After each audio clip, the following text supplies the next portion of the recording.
Good evening, everybody. I'm Go Home. Welcome to the Saturday night kit build.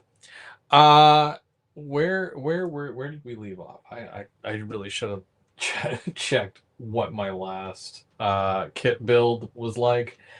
I used to do this quite often, where I would do a live.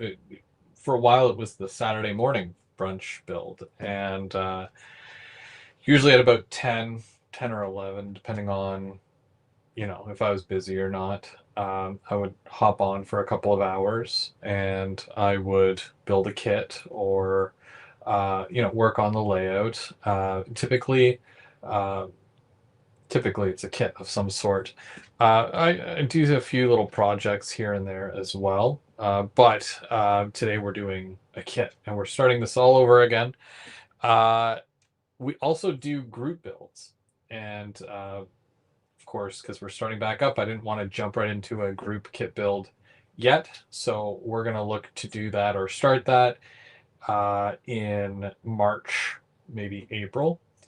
And if you guys are interested, definitely let me know. I do want to say hi to everybody. So there's James and Mark and Mike and Willow Creek and Bradley. How's it going, everybody? I believe I saw Todd, and there's Nelson. How's it going? Welcome, everybody. Welcome, welcome. So when I do these lives, they'll be about 7 o'clock at night every Saturday. So even if I work, I'm usually done by 3 anyways. So it really works. It works for me, and I did put out a survey on my channel, and a lot of people said Saturday night, Saturday night. So yeah, ask and ye shall receive. So just a few notes just before we get started. Now, uh, in typical live fashion, I would put the link to the chat or the live in the chat. So if you are working on a kit and stuff like that, obviously if you're keeping it model railroad related or hobby related at least, then obviously you're welcome to join. Uh, and we could talk shop. Eventually, I will do shows though where I have a special guest and we're working on projects, and I'm more or less doing it or conducting it in an interview style where we talk about obviously whatever kit we're working on and tips, tricks, stuff like that. You'll be able to hear from the pros. I'm not necessarily a pro, but I have done a number of kits in my lifetime, so I'd like to think I learned a thing or two. Right? How's it going, Al? Yeah. So we'll do that. We'll get to all that shortly. Um, I did post a video today, and if when after this, go check it out. It is the when I was running trains last month, I went with Mark to the Science Center or the Science and Technology Museum, I should say, up here in Ottawa. And the Ottawa Ho track had a huge setup. It's massive, and we ran trains for the day and I filmed a lot of it. So you'll be able to check that out. It is live now. And on Monday, I have a video coming out, and it's the most expensive cab car video I've ever made. So you'll want to check that out Monday morning. I think that goes live at 7 a.m. So, BN Ironwood, how's it going? How's it going? Todd, welcome back. All right. So for this kit, just to give you a bit of information on it, ITLA. So they're Canadian. They're one of my favorite manufacturers, of course, when it comes to buildings and building supplies for your model layout. And this kit here came out, I want to say, over a year ago, but when I saw it, I fell in love with it. I was at Springfield. It was an announcement for Springfield, Mass. What do they call it? Amherst, the Amherst show. And Mike and I were walking around the show, and we went up and we were talking to Nick, and he's like, check this out. And this kit here, which I was blown away because this thing is massive. And when you put this thing together, you can put it together in a way where it's 3 feet long, which I've done a kit that's 3 feet long, but it was all plastic. This is all wood. This is a wood kit. And the details it comes with, insane. So another cool thing about this is that it's not just ITLA. The kit is an ITLA kit, but it's in conjunction with mini prints, and mini prints added a lot of extra detail parts to this. We're gonna dive right into this. We're gonna take a look, and I'll show you everything you get. And yeah, we're gonna build this live starting tonight, and I'm gonna go over the paints and whatnot that I'm going to use for it. I kind of already have a plan. And someone was even asking me, how am I going to build this thing? And, well, I'll show you my idea for that as well. So we'll do that. And yeah. Hey, Perry, how's it going? Trains by Perry and Nelson. Painting ITLA brick tonight for my Kit Bash. Oh, Kit Bash DV Ross building. Right on. What else is everybody working on? Are you guys working on stuff too while I'm doing this? Because I like to share and I like to do all this stuff here, but I'm wondering what you're building. So let me know. Let me know in the chat. I'm always interested to hear what you guys are working on. So I'm going to turn this around real quick. And I wish I had a multicam thing going on here, but I do not. The single cam is like the extent of what I've got going on right now. Okay, so first and foremost, when you go onto the website for ITLA, it gives you all the measurements. And there was, I think it was like 4 different sizes of wall pieces. I'm just going to double check here. 4 different sizes. Yes, so there's a 1.5 inch, a 3 inch, and a 4.5 inch, and then a 0.75 inch piece. So I basically measured this whole thing out on paper, and I cut it out in the shape of what I would kind of like to do, which is very close to what it shows in the picture. But what they do is they give you some examples. So in this book, first and foremost, you can see right off the bat that this is color pages, unless you don't see in color. But I'm telling you, it's a color picture.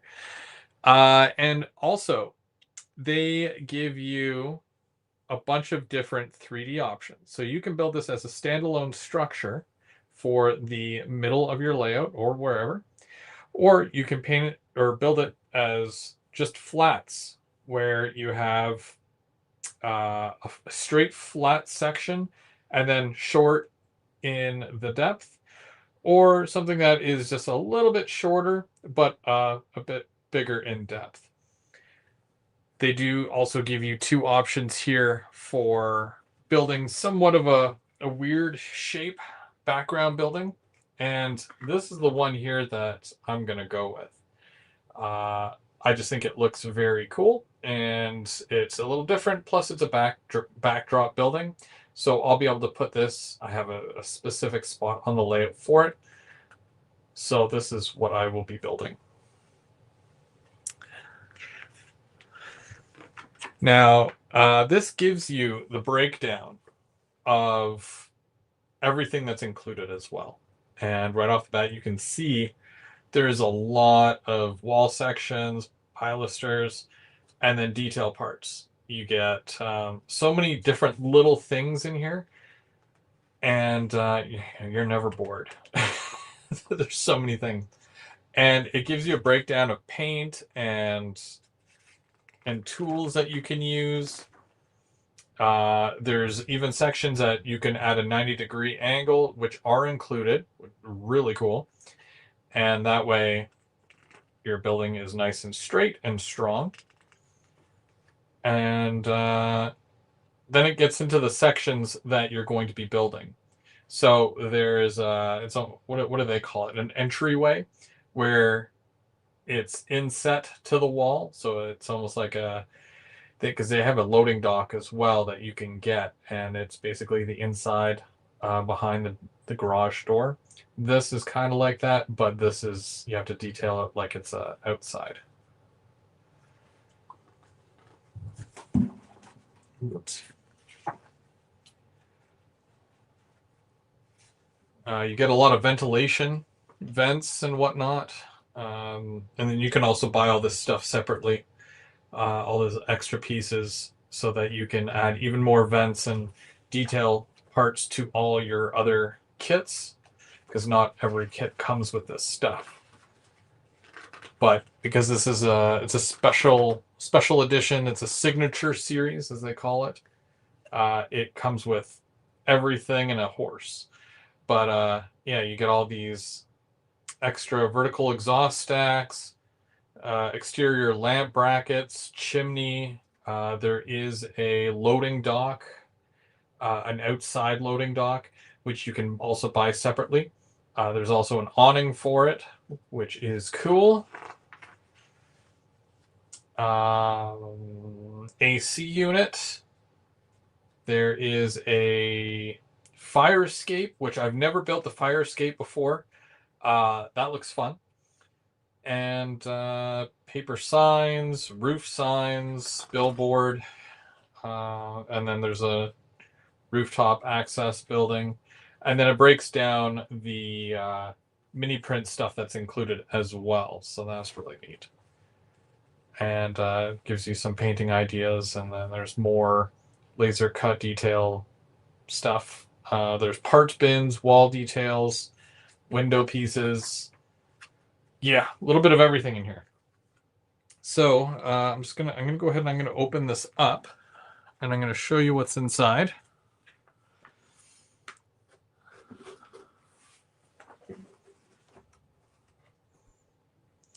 Okay, so I'll show you the mini print stuff first.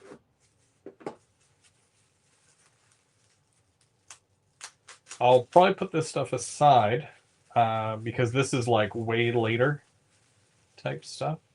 This won't be the first thing I do.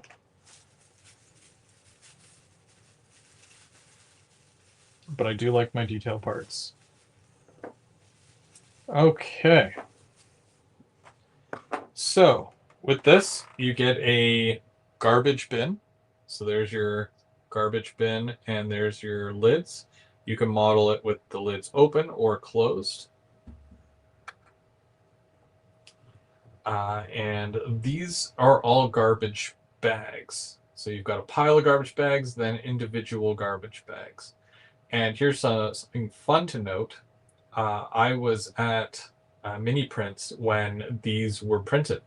I did a video while I was there, and we scanned a garbage bag, and I have a bunch already that you can buy just individually from them. But of course, all these parts are available on Mini Prints website as well. But it's nice that they come with the kit. So then there's a couple of these as well. These are just trash bins, another type of trash bin. I believe it's like for scrap metal. And yeah, you can fill these up, put these just outside of a loading dock. Maybe that's where they put them. Very cool. Then you get one of these. Hey, Chris, how's it going? And Anthony, how's it going? All right, so the bunch more detailed parts. I'm going to do my best to tell you what every single little thing is here. I'm going to start with the obvious ones because it's easier to say what's obvious. Okay, so on this one, you got 2 roof vents, that I know for sure. And then the Jersey barriers. I've wanted to get Jersey barriers, so it's nice that they're actually included in this. So you get a couple of those, which are nice. And then these look like wall lamps. And yeah, you could probably put an LED in there. Maybe like a rice, what do they call it? A grain of rice LED. And then other little wall detail parts. Then you've got 2 oil drums that have lids, 2 without, 2 garbage cans, and 2 garbage can lids. And then what are those last 4 pieces? Roof drainage scuppers. So those are the roof drainage scuppers. Very cool. This is the municipal electrical connection. I know it's just one long piece right there. I might not use that because normally when I do the wiring and whatnot, I use the Woodland Scenics. But it's nice that they include that. Okay, talked about that one. And this last one that has a bunch of different things here. So the first thing, let me see if I can even find it. Okay, so natural gas. So this is the gas meter right here. That'll probably go at the bottom around the corner somewhere. Then we have air conditioner units, which are right here. They can go right where the windows are. Then we've got roof drains, which are these 4 here. Then these here go, they come out of the ground. These are like your protection, wall protection, so the car doesn't hit whatever, the gas meter or whatever you have behind it. They're like stoppers. I can't remember what you call them. Pylons, parking ballards. Sure. Municipal line pole transformer. So there's your transformer right there. You can just call it Optimus. CCTV cameras right here, but I do have some already that I had got. So these are my CCTV cameras, and I'm gonna, because they're already painted, so I'll probably end up using these. But it's always good to have extra. And then last but not least, the fire department connections. So these are your fire department connections. That will just go really low on the wall, maybe like 2 feet up or so. But yeah, that's a lot of parts. Even just that there, that's insane. That's a lot of parts or detail parts for your kit. Very cool. Hey, Sparky, how's it going? Okay, so I already showed you this here. This is kind of the layout of how it's going to be. So I'm just going to move that because eventually that's just going to go in the garbage. Won't need it. Okay, so you get acetote or acetane? Acetote. It's the plastic stuff for the windows. And then this kind of cardstock here. You get 2 pieces of this, and I'll show you.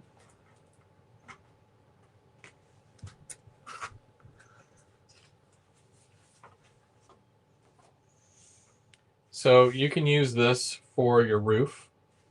It's a very thin cardstock almost. And, you know, it is bendable, but you don't want to ruin it because you're going to use it as your roof. And you can also use it for your awning. You do get some signage as well with the kit. I might not even use any of this. Well, except for maybe the stripes, the safety stripes, and the keep clear. But as far as tri-state fabricators, I might not need any of that. I'm going to do something different.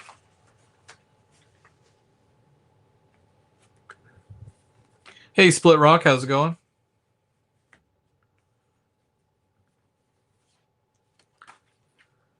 All right. So yeah, like I was saying, mini prints, think small. Go check them out, miniprints.com. That was all the detail parts that I just showed you.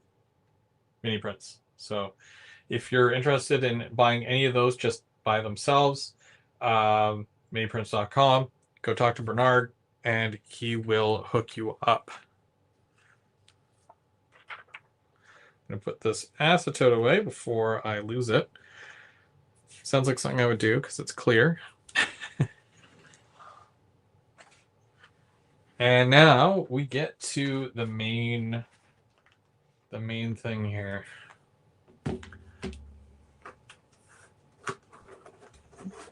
So again, that's roughly what it's going to look like. Probably one of the biggest kits that they have. I know that they have a bunch of taller ones. I'll be doing more of these kits eventually, but I want to stick to the ones that I know I'm going to use on the layout. When I saw this though, I was like, that is insane. I have to do it, and then I'll worry about that later. I'll find a place for it.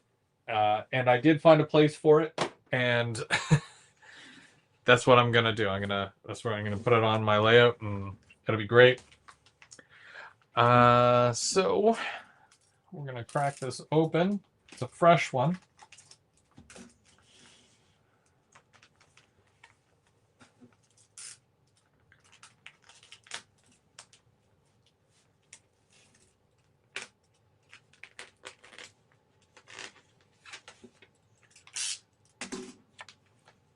Now, some of these I'll know what they're for right away. Some of them I will not know, so that's okay. I like to follow the instructions for the most part with this, just so that I don't mess up. I'm pretty sure this is for that. What did we call it again? The gas meter thing. There's piping that goes up the wall, and it's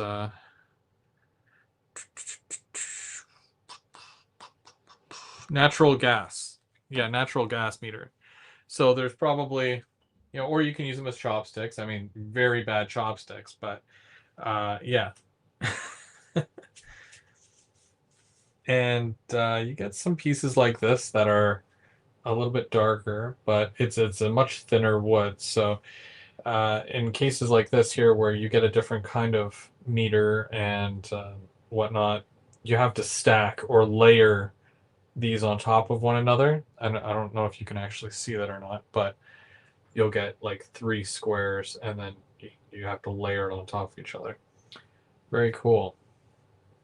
Lots of detail parts. Oh, what's this? Is this for the window? Another thin piece. Oh no, this is for the tin roof. It's almost like it's textured, and then you can lay this on top of the cardstock. There's little rectangles, and it's like sheet metal. And yeah, that'll be for the awning. Again, lots of detail parts here. There's a giant bay door down here, and I'm hoping that I can get a box car through the door section, because I'd love to be able to do a whole drop-off thing with it. Some of them are clearly labeled. Loading dock. That's the deck. The ends. And the loading dock sides. And then, of course, the stairs as well. Very cool. I might even build that tonight. Lots of windows, and yeah, I think those are pilasters as well. Roof pilasters. AC unit stuff. The one thing I love about wood kits, or at least these wood kits, is that I've never broken a railing. Plastic kits, I break those railings all the time, but I've never broken a wood railing.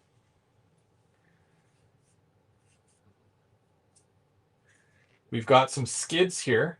I love the little skids, and it's wood, so it works, right? Some pilasters, cornice, dock loading awning. And then there's a chimney. I had one of those before. Somewhere. I don't think I used it though. And these here, these are the pilasters.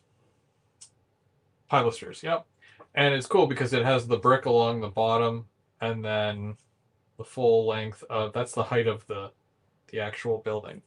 I'll give you some measurements in a moment, but that's a lot of the detail stuff.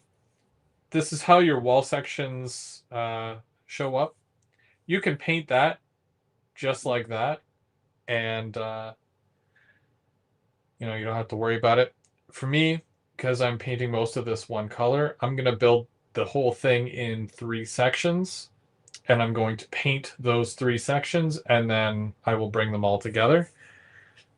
So there's one wall section. There's another wall section, and you got your loading door there, and I think this is where the car can go in. Very cool. It is a concrete style build. You've got your brick along the bottom, and then you can see some of the worn concrete there. Very cool. Knock on wood. Okay. As I put a hole right through this thing. So then we've got, there's a dowel. Very cool. That's probably for the chimney part. There's like and the wires come off of that. Then you have your, this is the what is it? The HVAC. Yeah, there we go. The HVAC. And these here, you have to stack them. Again, like if you do just one by itself, it's not thick enough. So you have to stack them by 2s, and then you've got some elbows and a stack. And yeah, there's some smaller ones, some bigger ones. Very cool. And for the last piece here, these are all those L brackets that I was telling you about to keep things square. So you're going to want to make sure you hang on to these. You don't even have to paint them really because they're going to be on the inside. You're never going to see them. And then, of course, a couple more wall sections and chimney and entry door steps. Those are really cool. Air conditioning unit and entry, sidewall, rear wall. So that's that smaller section. Very nice. Very nice. Cool.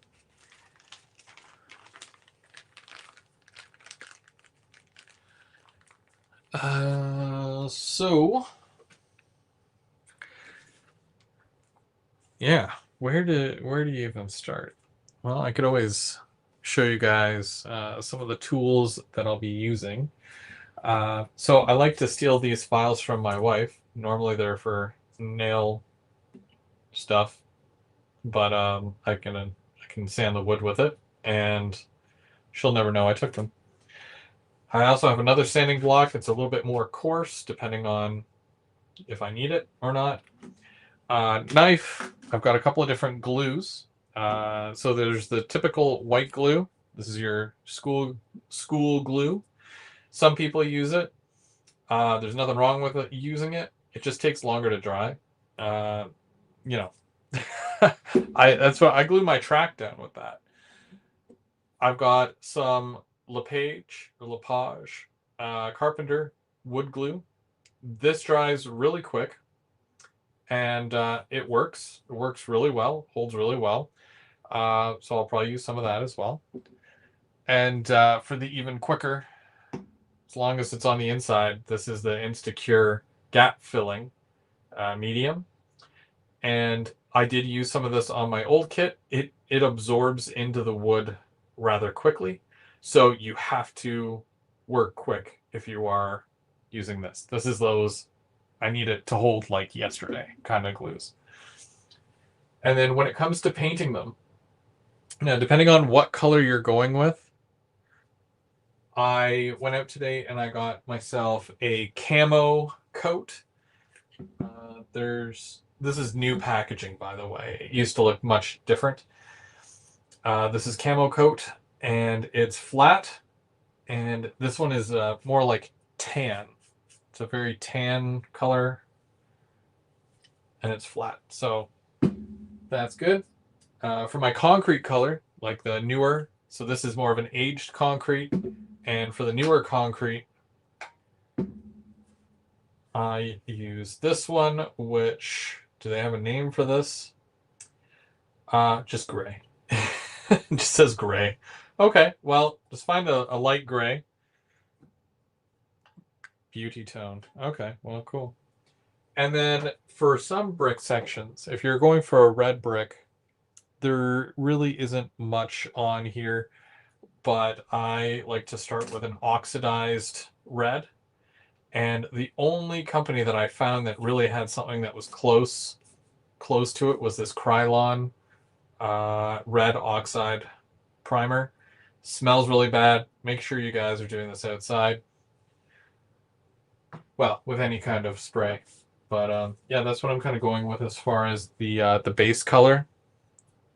So if I was to take this wall section out, which should be rather easy, I think. I hope.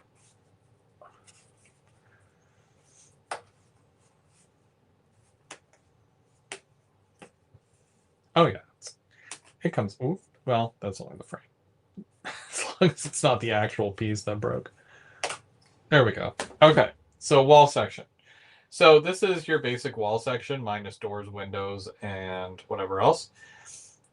I'll be doing the top part of this, the tan color, and I'm going to do this brick section at the bottom here. You can kind of see the detail there on it, if it'll focus. I'll be doing that in the gray. Now, in the wintertime, because I don't spray indoors, in the wintertime, I don't get to spray paint all that much, but we're at a very mild point for some reason. And it was plus, was it 6 yesterday? It's been raining, so most of the snow was going. And today it was like +1 or +2. And tomorrow it looks like I'm going to be spray painting. Because I got to get a lot of this done before it starts getting really cold again. So that's why I wanted to kind of hurry up with all this stuff so that I can do a lot of my spray painting over the next couple of days.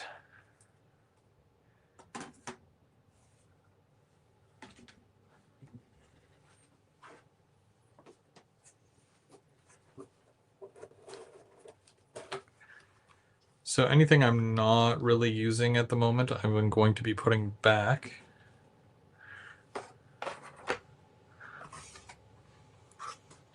I want to take out all the wall sections first, and we'll go from there.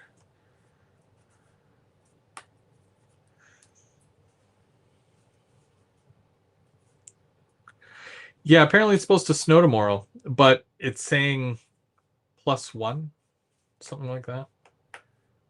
I don't know. I'm just hoping that it'll be mild enough that I can spray in the early on in the day.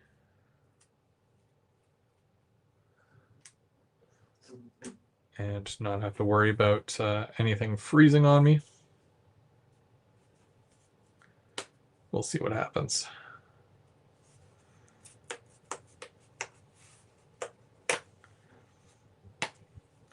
Now, part of the reason why I really wanted to do this is because I did a kit, a wood kit. Was that last year? We did it as a group build. Sparky was there. He did a great job as well. And I fell in love with it. The wood kits are just it makes me feel like I'm a professional, even though I'm definitely not. But they're very fun to do, and given that you take your time and whatnot, still, can't rush these, right? But yeah, if you take your time with it, the end result is just really nice.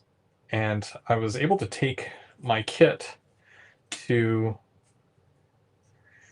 the barbecue that we did in Smiths Falls. It was a little windy that day, but I still got some good pictures of it outside. And I'd love to do the same thing with this one. Although traveling with a 3-foot long kit can be kind of a pain. But worth it though. I think that with the pictures that I got, and Sparky brought his, I got some pictures of his as well. And I set up a little display with a boxcar and whatnot. It was just a good day all around, but being able to take those photos and whatnot and hang out with everybody, that was a good time.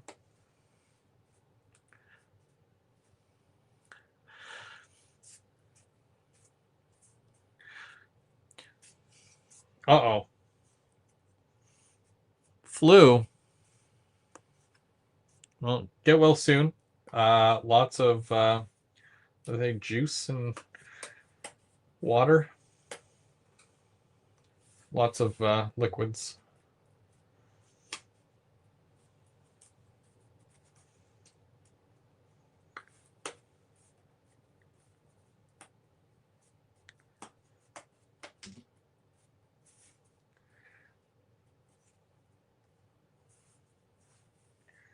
Stay hydrated.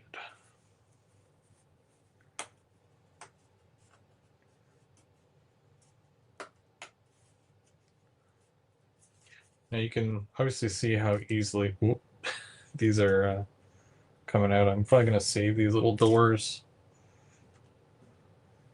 just in case. I haven't really decided yet as far as windows and doors. I'll probably be doing that next.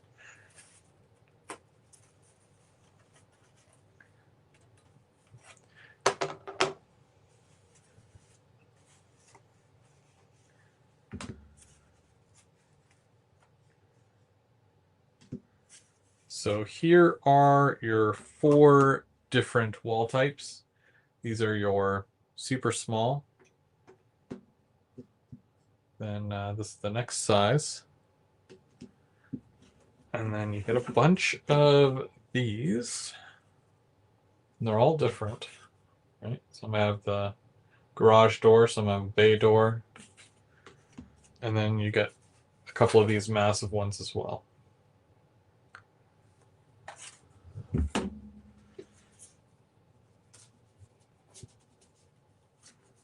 I'm going to put all these detail parts back because I do not need them yet.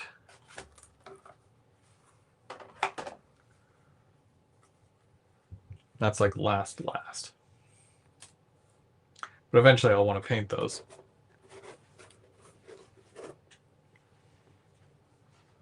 Where can I put this?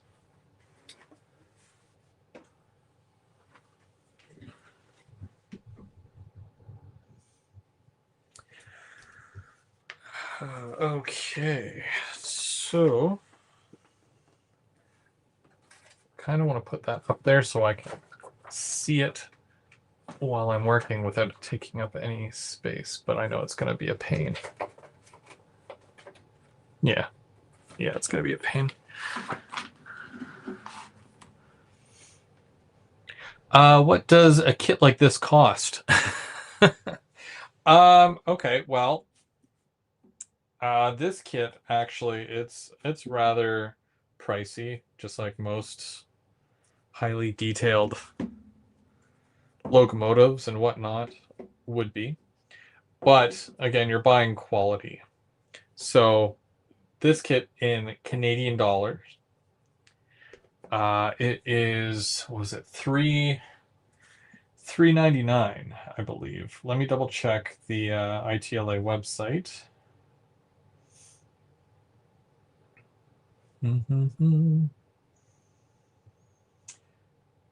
Oh, sorry. Okay, so ITLA, it's 407 Canadian. And US dollar, 289.99. Now it also allows you to add a bunch of extra parts to it and whatnot, but now I didn't buy mine directly from ITLA, but that's what the MSRP is. That's usually what, if you buy it right from the website, it allows you to choose all the add-on stuff and whatnot. I did get mine from Otter Valley, so it was 349. I paid 349, and then obviously tax and shipping. Uh, but yeah, it's a little bit more of a pricier kit. Especially compared to the last one. I think the last one that we did was about 170. And that one turned out really well. Lots of brickwork with it. Um, that's another reason why it's a little bit more difficult to say, okay, let's do a group build. Uh, we're all doing a wood kit, and it's all going to cost, however much. I don't feel right, making people pay as much as what I would pay for something. You know what I mean? Some people might find it a little bit tougher of a pill to swallow. You know what I mean? So that's why I try to switch it up every so often, and I'll do a plastic kit. So I don't know what that's supposed to be. And then I would be choosing one or the other for this. And then, oh no, that would be going there. And then I would need is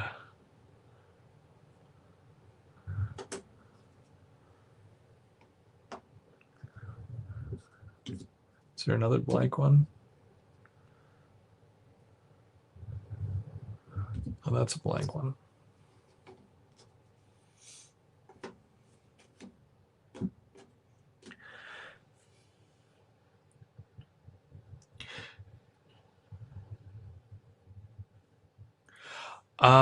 An Izzy car. I'll reach out to Lorne and I'll tell him to bring a couple of those Izzy cars.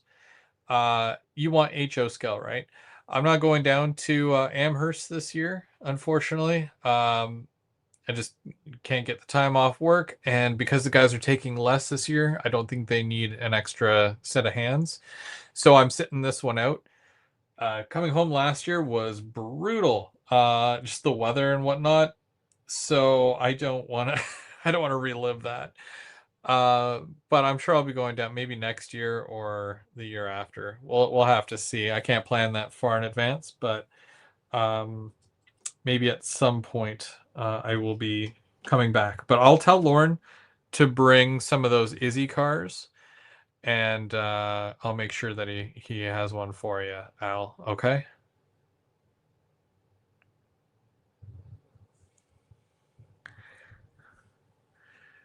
Okay, so there's that, and then I need this over on this side, like this. So I'm just kind of picking out my wall sections and where they're gonna go, and we'll see how this turns out here. So that's all the small sections. So this is the next size up. So I used the flat one here. I would need a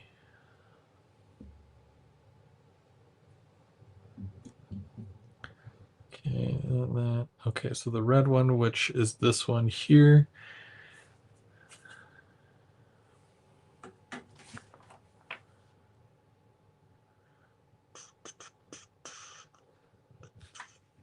Yeah, that has the super long section there.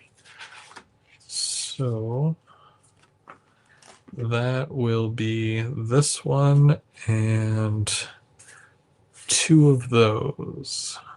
And where's that big door? There's the big door.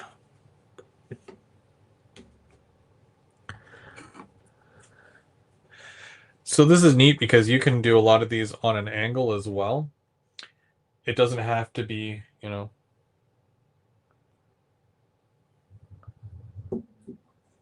straight. You can do the angle to it as well.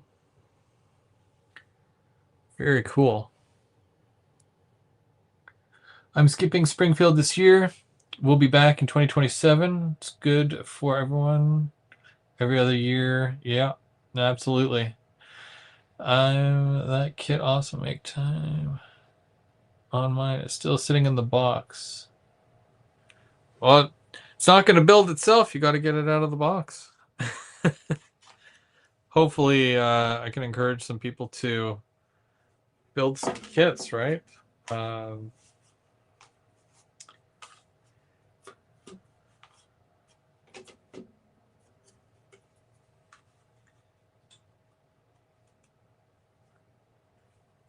okay, so that would go side by each like that.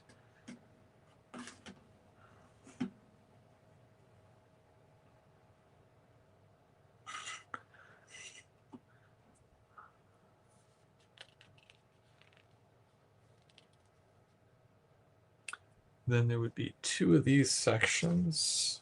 Which one? Where's that one door section go? I'm pretty sure this is that door section.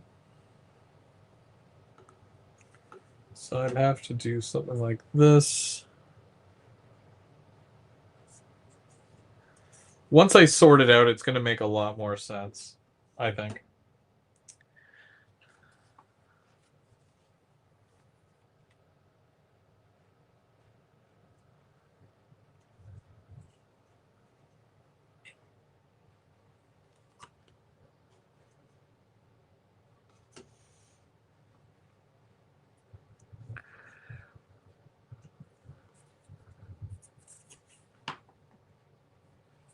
Okay, so then this would go there. And then all I'd have to worry about is a section like that. And a section, oh, two sections. So maybe those two on this end around the corner. So I've got 1, 2, and then I've got the indent. And then I'd have this would go after that, right? Nope.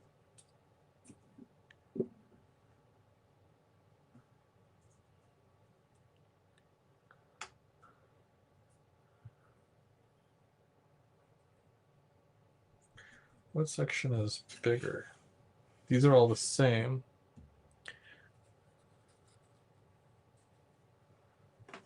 I feel like I'm missing some pieces. Where am I missing pieces?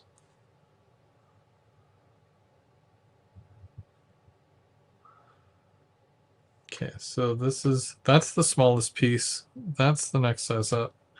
Oh, okay, so it would go.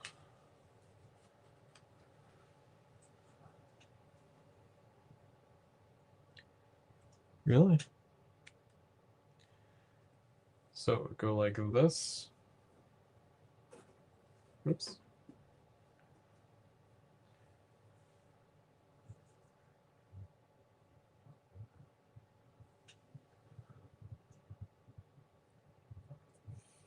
And then you've got your two. You know what? If this is the section that I've got so much stuff to do on my layout, trying to set up the roof system and wiring is kicking me in the butt. I don't know how you guys wire so quickly. I keep the wiring super simple. That's how I wire quickly. The last thing I want to do is wiring, so I make sure that it's simple and quick.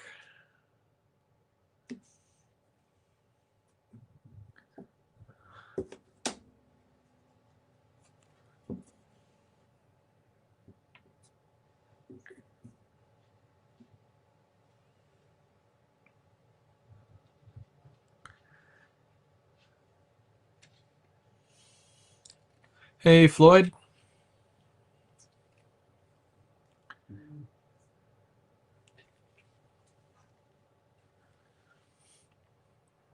Okay, so while I'm doing this,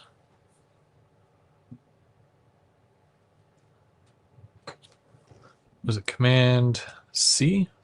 See, the Command C or Control C? I can never remember. Haha, that works.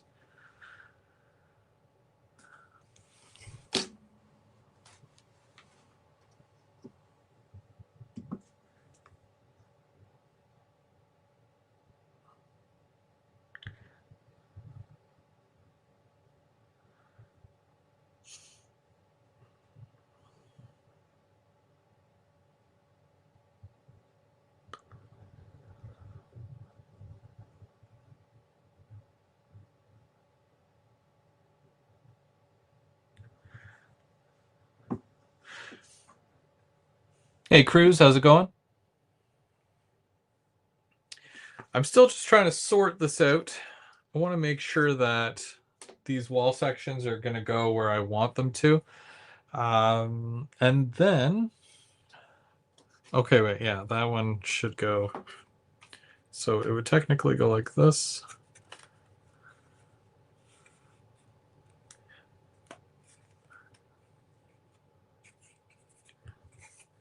And then like that.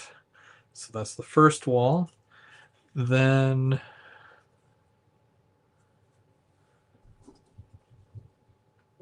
yeah, then I'm sure I can put both of these like this.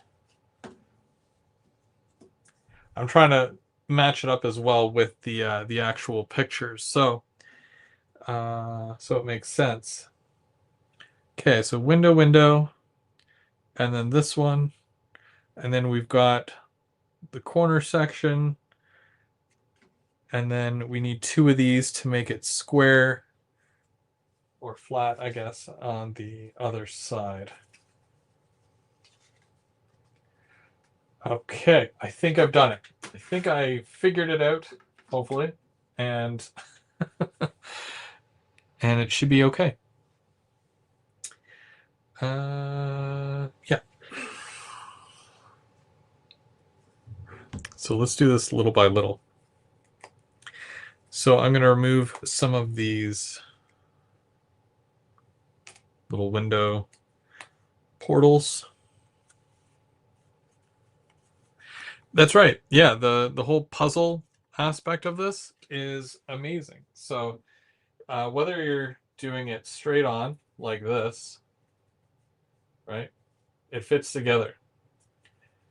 If you're going around a corner, like in this case, it fits together. And this can go here, this can go there, it can go beside any of these. It's completely modular in that respect, and you can move it around and do your own thing, or you can follow the instructions, uh, whatever you want to do. So cool. And what happens is that when you have like these puzzle lines here, right? You take your pilaster, which kind of acts as a block or a joint section, and you put it over top of that, and then it looks like, well, that's one big long piece right there. Like it went from being that big to that big. So cool.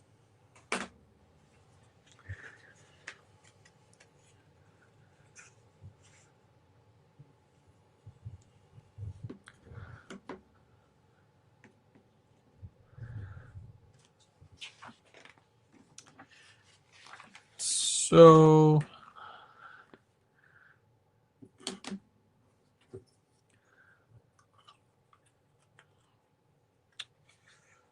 okay, so the one thing that I do want to get is those little angle pieces.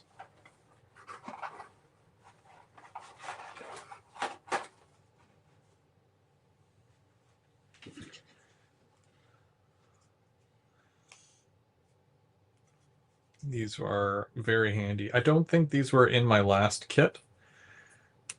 At least I don't remember seeing them. I might have seen them and I was like, I don't know what it is. but I definitely know what they are now. So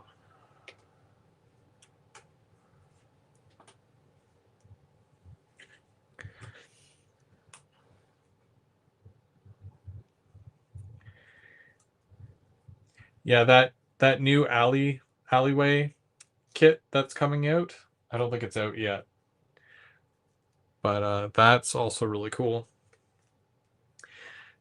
I think most of the wood kits that I've got, and it's nothing against that other. What was the brand that you sent me? You sent me a shack. That one was really fun to do, but I'm very selective of what kits I build, in the respect that like it has to kind of fit with my layout. So something like this here, like you'd see in Toronto.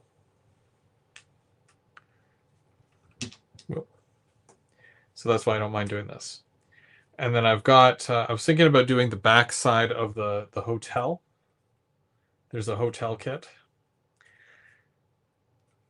And there's a couple of other warehouse type buildings where I want to do the back side of those buildings as well.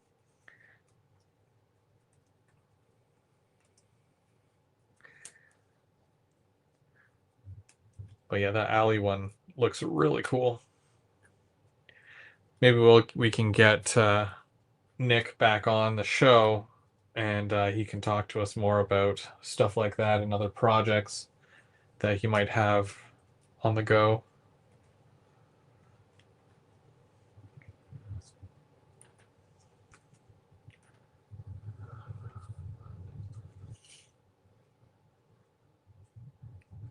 Hey, Ronald, how's it going?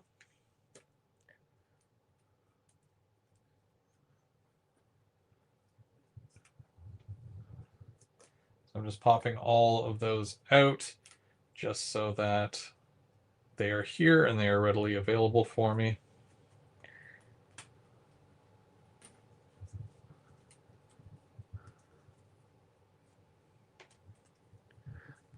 Still running your 6644. Nice. I'm glad that you were able to get one. But turns out they're going to be doing more. So if anybody missed out, then you'll be able to get a second chance, right?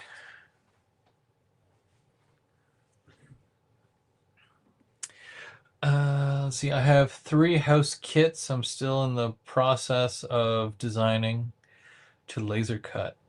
Right on. What type of house? Is this just a like a bungalow, or is it like a modern day house? Is it, what are we looking at here as far as housing?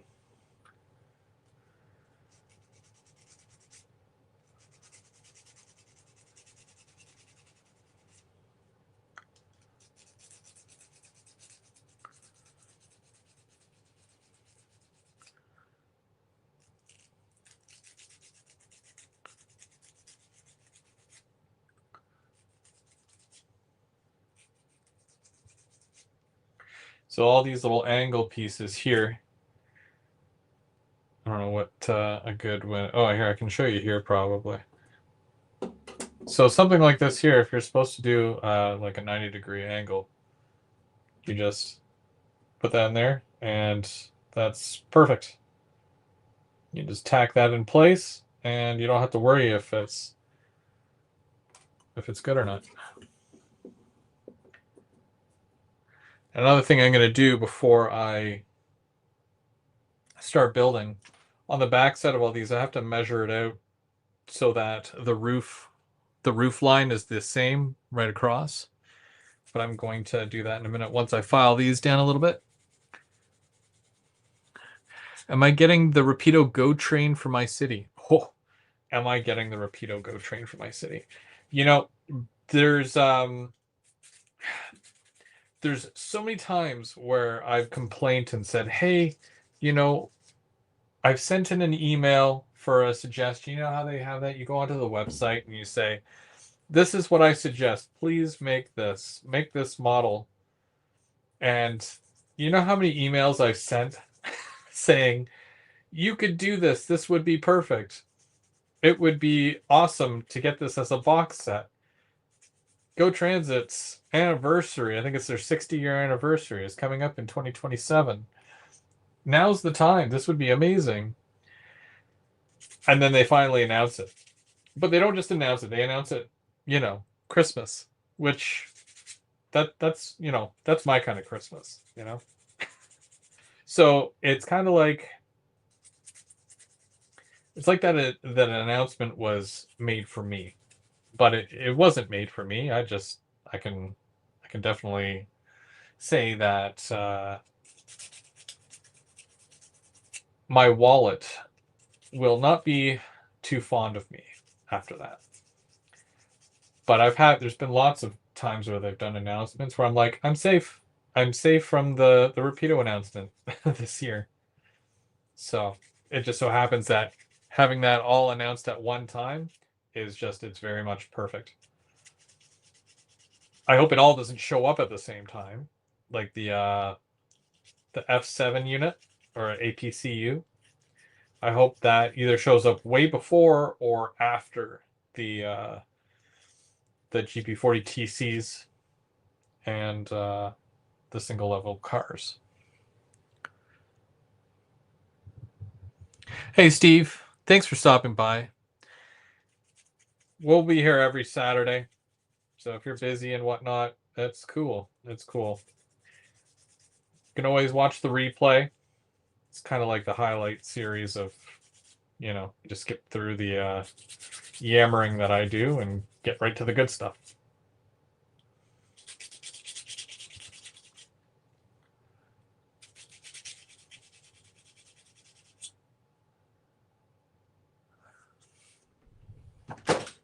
Whoop. Sorry about that.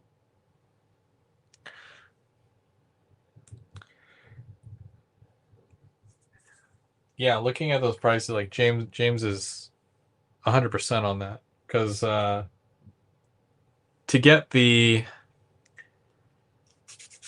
2 coach car, 1 cab car, and a locomotive, Otter Valley has it for $850. And I was thinking, and James had the same method of thinking about it, right? Like I can get a set of, the locomotive with the 3 cars, but I'd still need more cars because they did like 7. There was about 7 on there when they would pull. Obviously, there was times where there was more, but a good solid train would have about 6 or 7 cars. And then you also kind of they have the green and white, like the classic Go Transit. And then they have that delivery scheme, which was black with the white cab.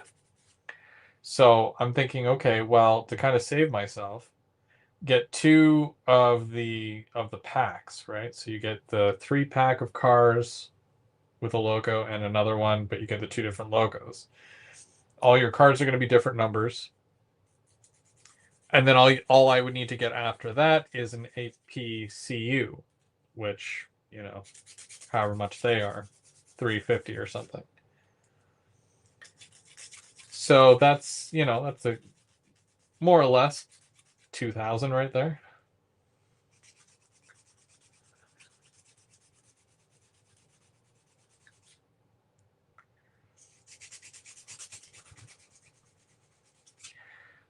But that's next year's problem. That's 2027's problem. I'll cross that bridge when I get to it.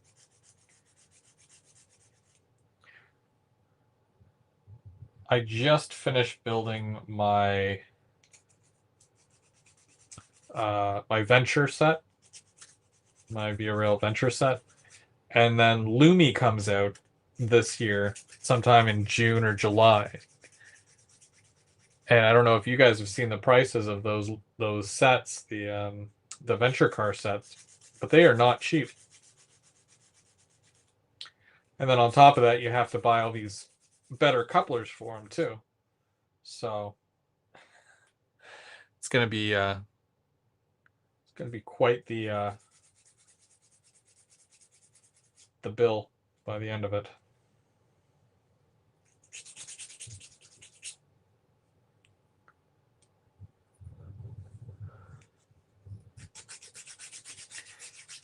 Now, if you're completely unaware, and this is your first time watching me do one of these lives here, I normally go live Thursday night, but the second Thursday of the month.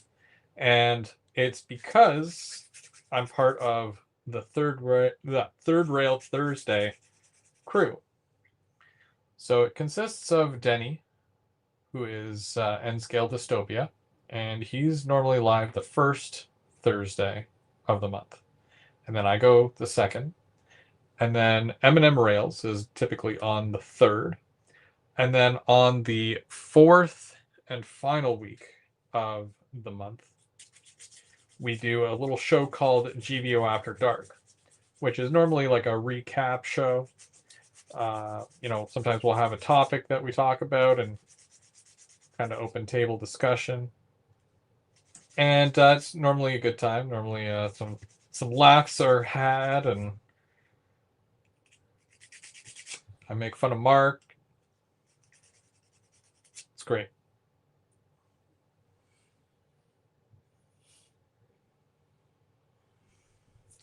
But now I'm doing the every Saturday night. I'll be doing one of these kit builds, or at least I'll be working on this for a while. The shows are typically about 2 hours, depending on what I can get done in 2 hours. It's already been an hour. So I hope that once I get these sanded, I can get a lot of these wall sections hopefully put together. And then that way, by tomorrow, all I have to do is paint it. And the next week, we'll start doing some more detail stuff, and I'll be able to detail the wall sections with paint.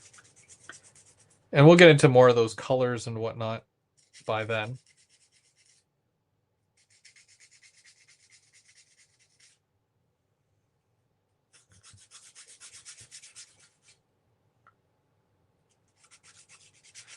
But I did pick up some paints recently, and in anticipation for this. So prep work is everything. Absolutely. Especially when you're doing this live, because it's like I can't paint this with my spray cans live, I'm just kind of like I have to know what I'm doing before I even go live. So if I have a whole sheet, and you know how they come in the big sheets, like something like this here. I'll be spraying this as well, this entire thing, along with the wall sections here, just so that when it comes to, you know, me putting this together, this is already sprayed. I don't have to say, okay, well, next week I'm gonna spray this during the week, because I can't spray paint it now. So stuff like this, I'm gonna prep tomorrow. That way it'll already be done. That way I can just put it together, right? Makes sense.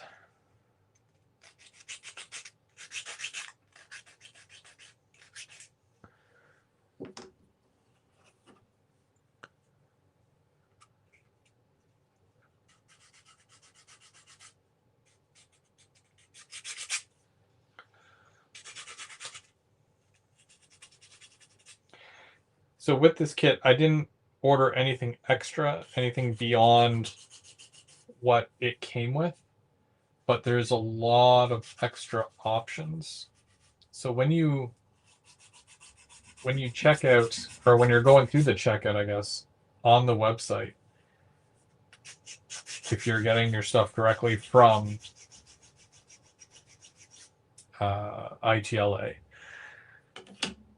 take note of the different add-on things. You don't have to add them; they're just all extra. The one thing I wish this did come with was the interior dock. because that would be cool to have, but I can always get that and add it later. So it's not really a huge deal.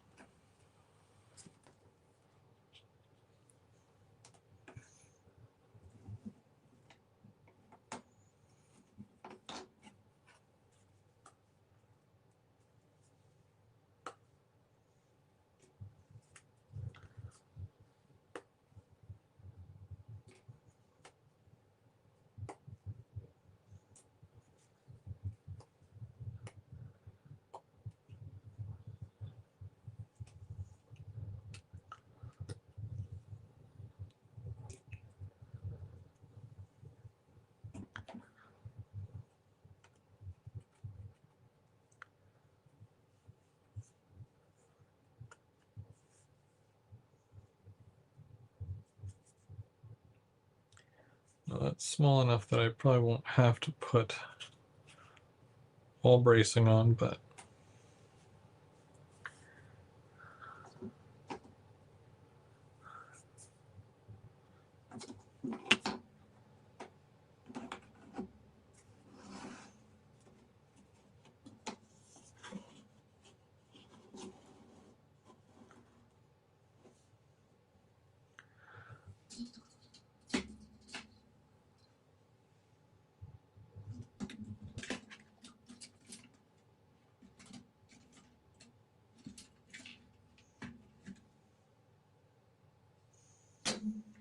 I'm thinking to myself, I hope I have a pencil, and I hope my pencil is sharp enough. I found the pencil, but it's definitely not sharp enough.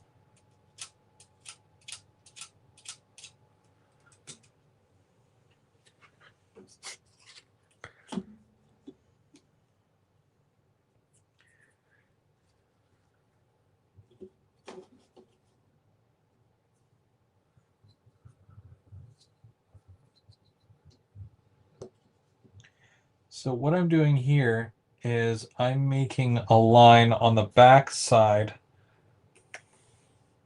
of these pieces. And that's going to be where my roof line is.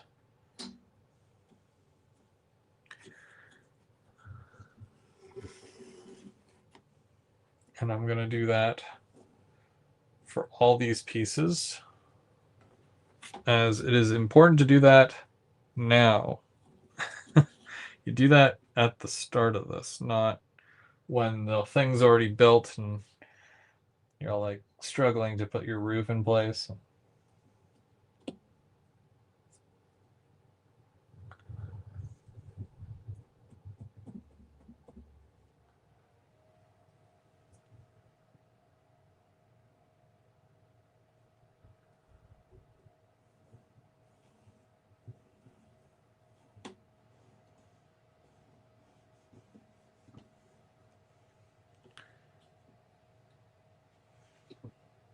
Oh, you have two of the dock scenes? Right on.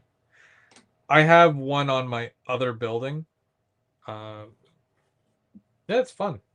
Yeah, it wasn't too bad of a little build, you know, just the dock itself.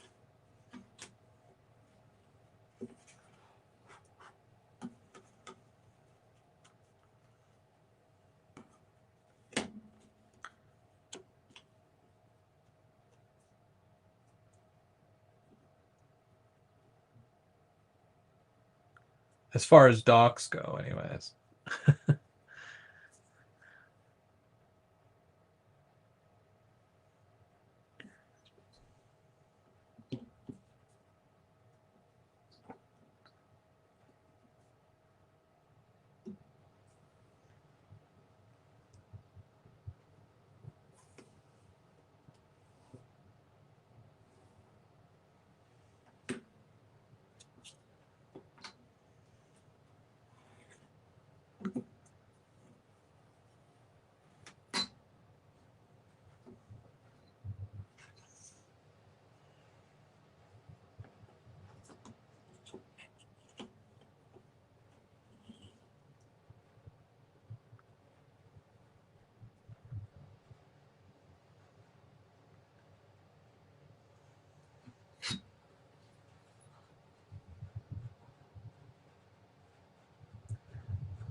So I guess I'm live on Thursday because Denny was just live this past Thursday. He was working on an ITLA kit as well, which was pretty cool. He was going to join tonight, but I think he's had a long day, so hopefully he joins us next week because that'd be cool. He's really good at these kits and custom stuff and all that too.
Okay, so I did those. I think these are the only two that I have left that I need to do.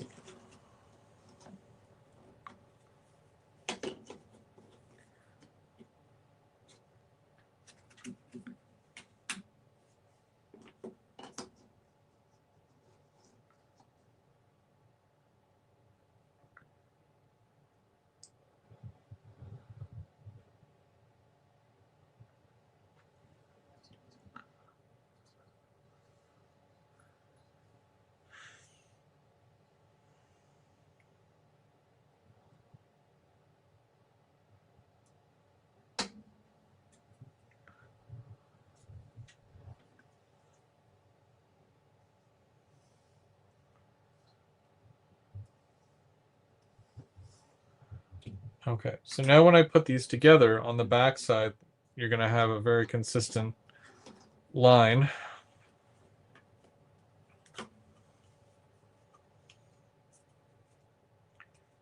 That will basically show me where everything needs to go as far as with the roof.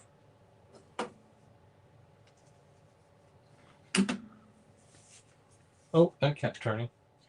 Oh, that's why. Sorry about that.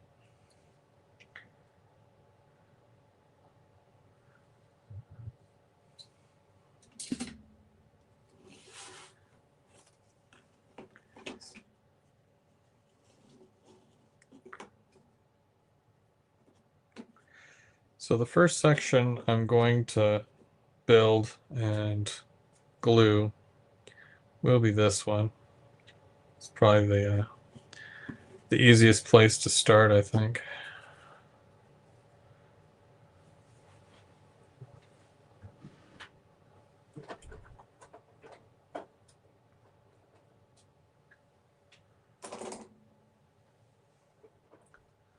And I've got my little clamps here that are very handy. Got some tape if I need it.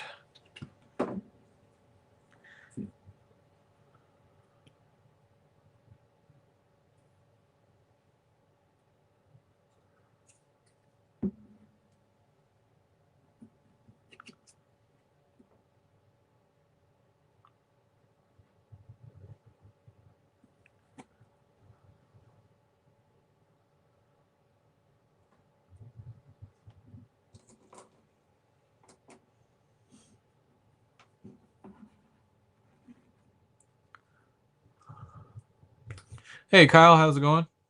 Welcome, welcome.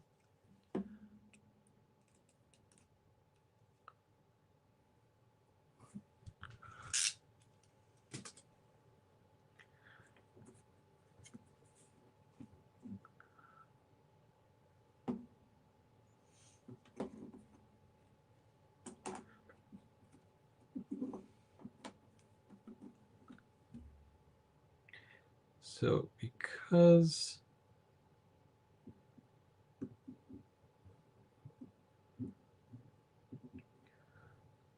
I want this to hold up rather quickly,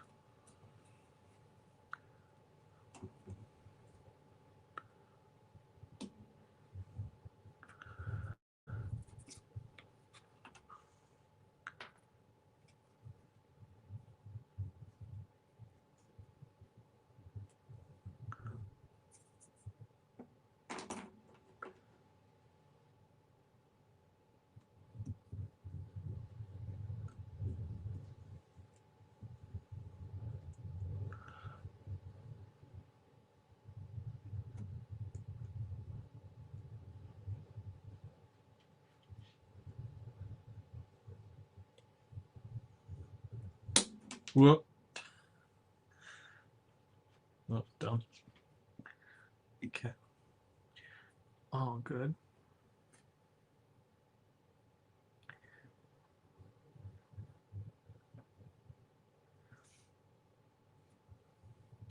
This is actually perfect because I can put one of these right here.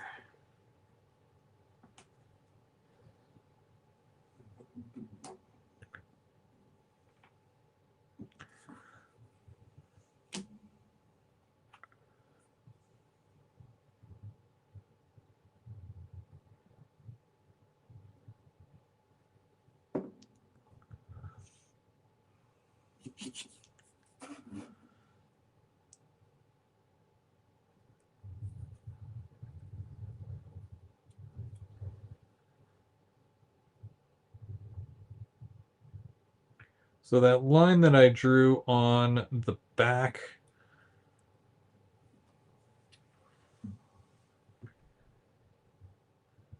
I hope you can see that. The line that I drew right across, I'm putting that right there. So not only will this keep this cornered really well, but this is also going to act as a little bit of a shelf for the roof plate once that's sitting on there.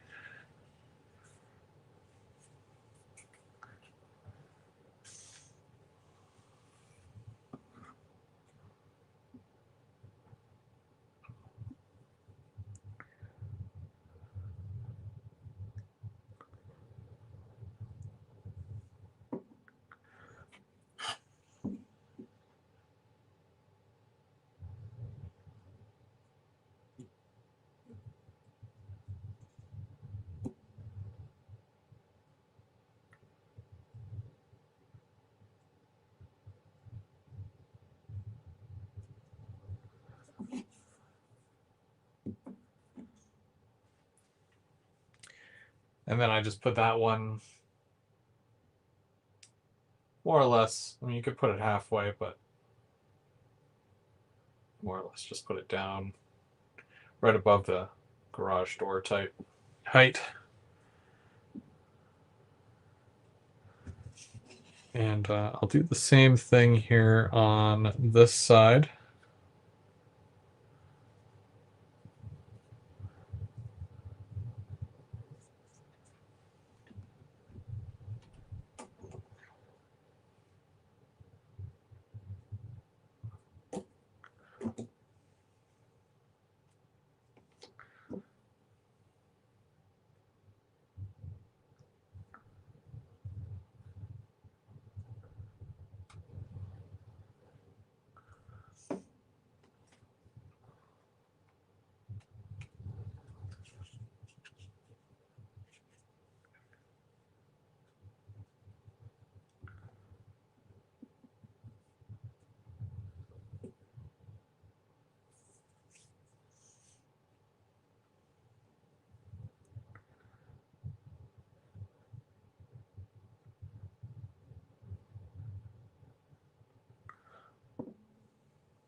Now there are some really nice plastic kits as well.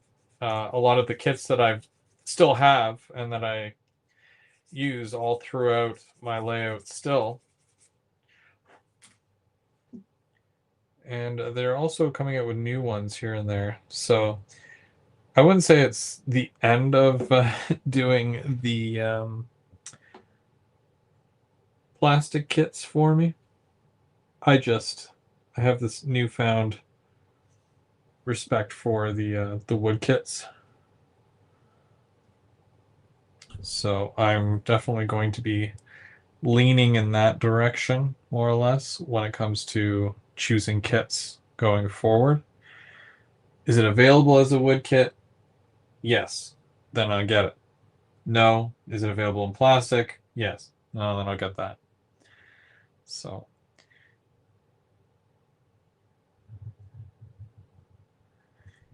you cannot win them all. Although I'd like to. But unfortunately, if they don't make it in in wood, then, my only other option is a plastic kit. The only woof, Butterfingers. The only kit I won't mess with is a DPM. I tried a DPM kit before, and I don't like that material at all. Yeah, I just if you can do it, if you can build a DPM kit and make it look good, all the more to you. But I can't mess with the DPM kits.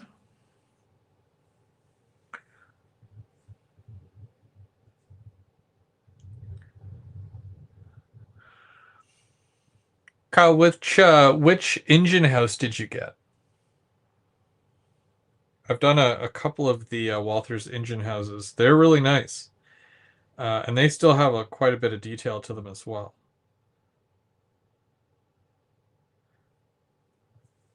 There is a level of there's no instructions for this, but at the same time, there is. You kind of have to start small and then work your way up, or in my case, start medium and then do the biggest one possible. Some of these kits or parts of the kit are very scary. Just looking through this, you know, some of it needs to be painted before it's glued, and some of it needs to be glued before it's painted. And I mean, I'm here for it, right? Like, I love doing these kits. It is a bit more of a challenge for me than, let's say, a plastic kit, but I didn't think I could do it. I was very dead set in my way with plastic kits, and then I did this here. This is an ITLA kit. You're gonna have to forgive the fact that this was once on my layout. This is a little deck, basically. Look, there's lattice on there, and then I put a little mini Prince barbecue and some whatchamacallits, this lawn chairs. This came as a mini of the month. Do you guys remember when this was on my layout? And then this just goes outside like that. Trailer. I just keep it under here for now because I don't have a place on my layout for it. So I just keep it under my computer desk. And I was like, I don't know what to do. I don't know what I'm doing. And then by the end of it, I was like, huh, it wasn't too bad. So you got to give it a shot, right? You don't know what you're capable of until you try, and then once you try, and you're like, oh wow, that wasn't too bad. No, it's the only way you're gonna find out, right?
I'm using some of these scrap pieces here to reinforce this section. The pilaster will do the same thing from the front, but I did want to do a version of that on the back side of this. So that's what I'm doing here.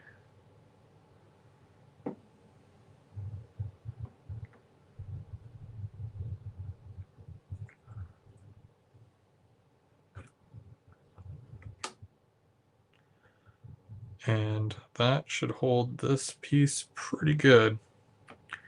Okay. One down.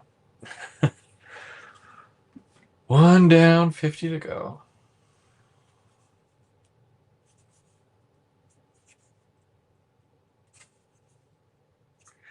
I'm not going to take this door out yet, though.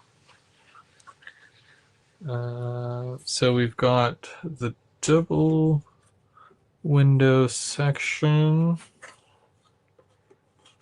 So that goes there, and then this will go here.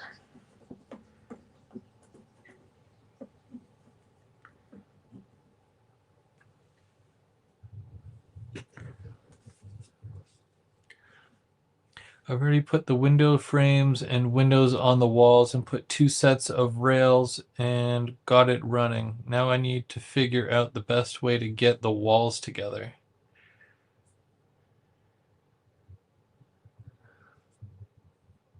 Is that the 3-bay Walthers kit? Do you own Downtown Deco kits? No.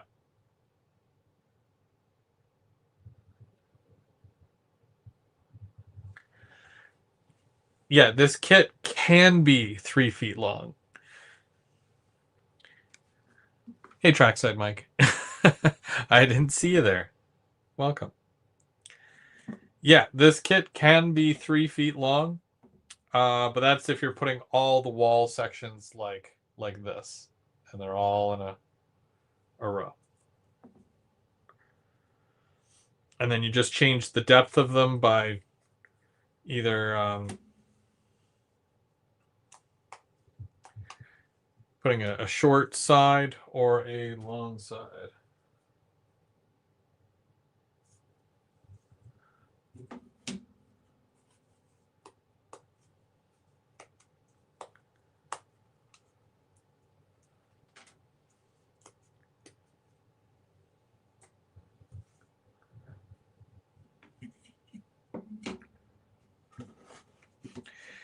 Now, big sections like this door here, I'm going to leave that in until after I glue some of this together.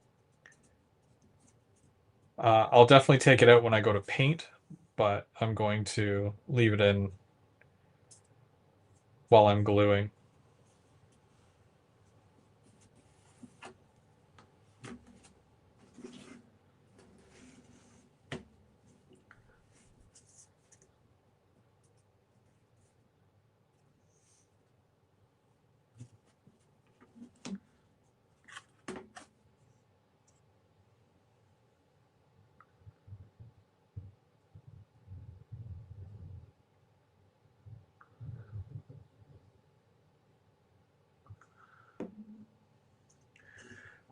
Mike, did you happen to find one of these kits yet? Did Lauren get any more in or anything? I feel bad. I ordered this knowing that I needed it, but then I said, Mike, are you getting one too? Because we were there together when we first seen this kit, and he was like, "Yeah, I want that kit too." And I think I might have got the last one, so I feel kind of bad about that. But he has sold quite a few of them, so it's like he'll be getting more, most likely. I don't see why he wouldn't, especially if it's selling really well.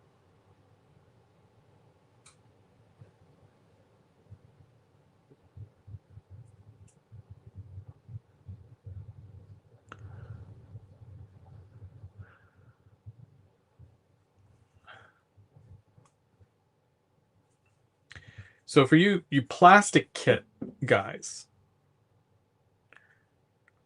again, and this might sound repetitive if you watched my other one, but if you haven't seen my other build with the wood kits, um, when you're painting plastic, the paint doesn't absorb into the plastic, right? It sits on top, and it gives it almost a weird finish to it. Where with the wood, whether you're spray painting it or you're using your acrylics, it absorbs into the wood and it gives it a way nicer look, a way nicer finish.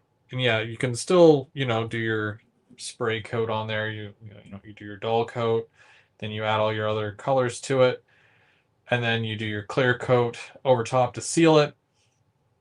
But it absorbs the paint, and it hits different, than the plastic kits. And you'll see the difference right away when you go to do one. If you go to do one, anyways. But yeah. Whoops. I'm all thumbs today. I don't know. Probably the worst day for me to do this if I'm all thumbs.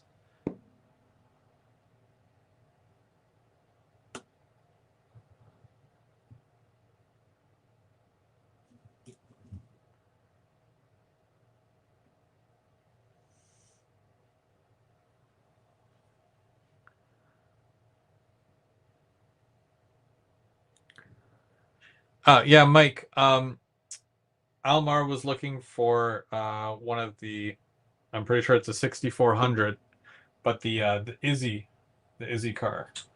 So can you make sure that that Lauren brings an extra or two? I don't know how many he's bringing of what, but I think Al wants to get an Izzy car.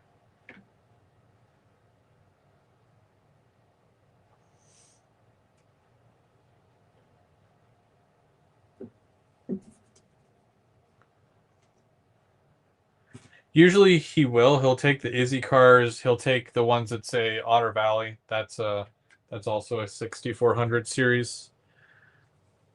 And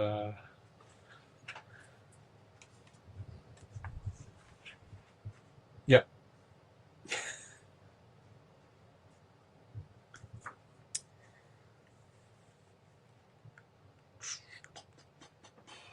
Trying to remember what's what here. Okay, so I think these two. Was it these two? My biggest fear is doing this and it's all wrong. And I'm like, well, I messed up. But those were with that. And that's this entire section here. That's that. So I almost should label these. So this is section, hold on. So this is section 1, which is going to be this or part of that. Where did that piece go? Is this the first piece? Yeah, because I think it's.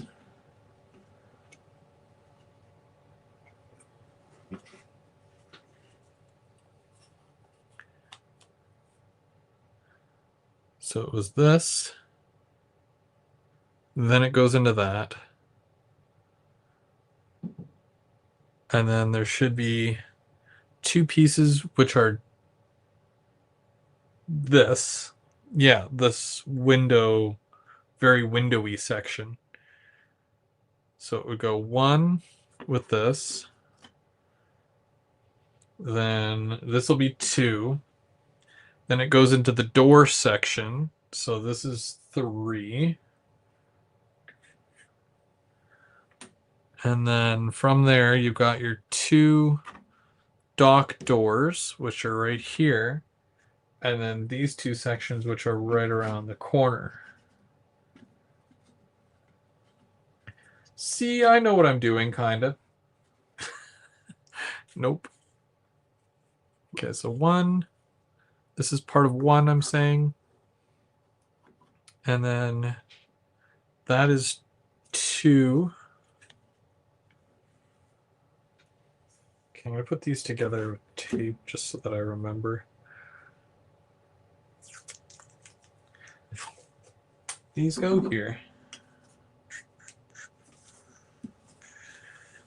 These are the two dock doors. And then those go around the corner from it.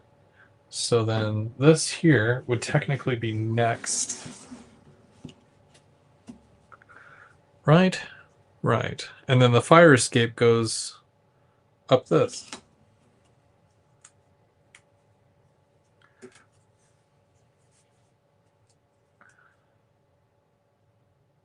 Wood glue. So I use a couple of different things, Mike. So because I want this to dry quick and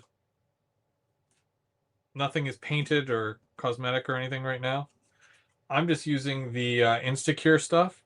But you got to be careful because this is like a one and done. Once that is glued together, like once the pieces are glued together, they're not coming apart. You can also use wood glue.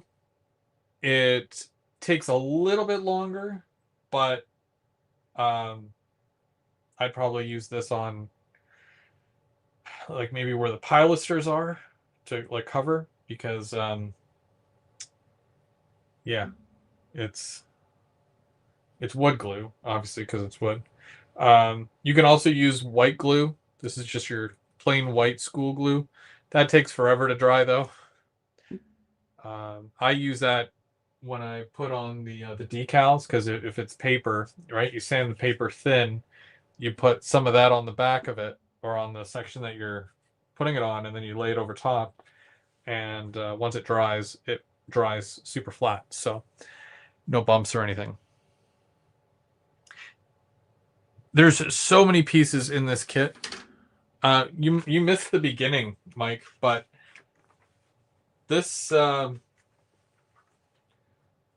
So these are your sheets that you get inside.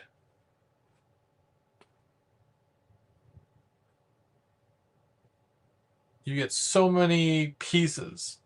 So I wanted to start with the wall section. And these, you get a whole bunch of minis as well, like mini prints. You already know this. I'm just showing you. So there's these ones, garbage bags, barrels, garbage cans. You get, what do they call them? Jersey barriers, roof vents. You get thing for the electrical wire as well. Those are all the minis that you get. But yeah, lots of minis. This is probably why it's very expensive, if I'm being honest. Because first off, wood kits are already expensive. But then when you add the mini stuff in there as well, it adds up. It definitely adds up.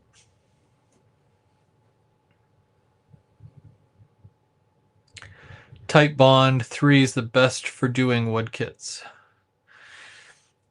Gorilla Glue, like, well, there's, I happen to have this because this is what I put my cork down with. But Yeah, you can use Gorilla. There's Gorilla Wood Glue. There's Gorilla Glue that is almost the exact same as this as well. I don't know if it's gap filling, but it dries pretty quick and it holds. Where is that bump out coming from?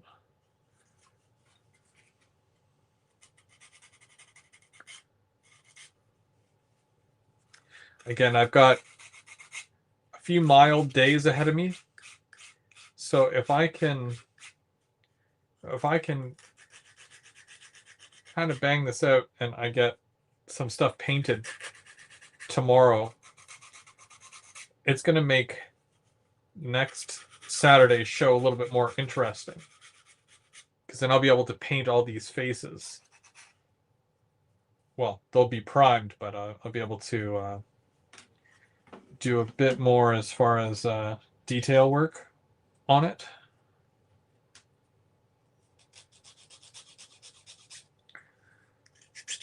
I'm already rather impressed with this kit, and I feel like all I've done was take it out of the packaging.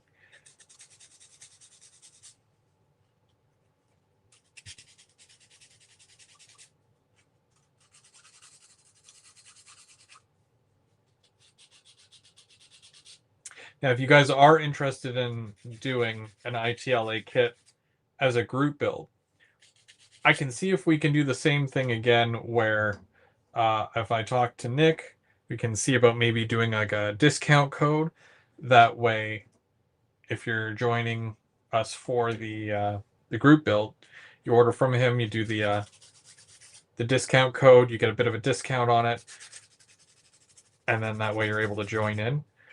But we'll decide what kit we're doing a good month or so before we actually start. That way, obviously, everybody has their budgets, right? So you'll be able to budget for the kit. And if it takes you a little bit longer to get the kit, no worries.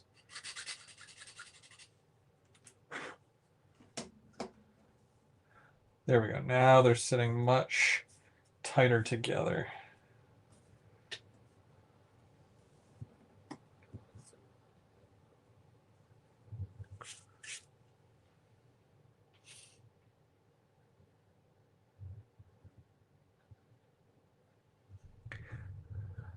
The back alley kit. I really want to do that. We'll see what he says. Yeah, I would be very interested to doing the back alley kit. It's expensive. Again, I don't want to push everyone to do like the more expensive stuff.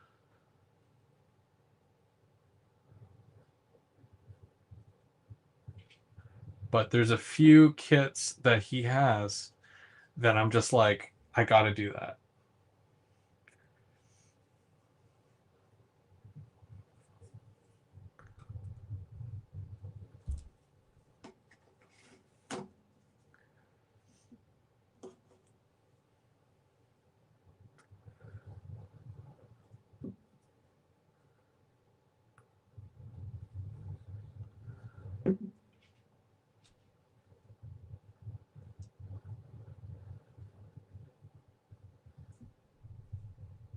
Do I have more of those clip things? I should have more than 4. Where'd they all go? Well, this should be glued now. So I'm gonna change it up. See what I mean by, this glues rather quickly? This piece is all already good.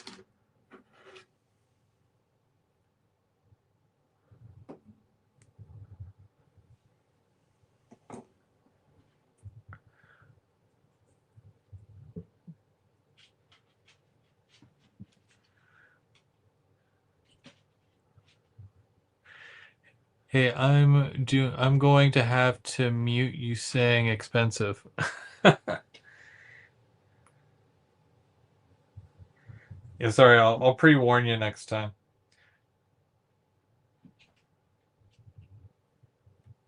I mean, this kit is very affordable. Again, when you're looking at what kits to build and whatnot, you buy all these really expensive locomotives. I mean, inexpensive locomotives that look really, really good. And imagine imagine having a really nice picture, right? Picture of your family, picture of yourself. You're dressed to the nines, and you did your hair that day. Uh, you get a print out of this picture, and you're like, "Wow, that's going on the wall."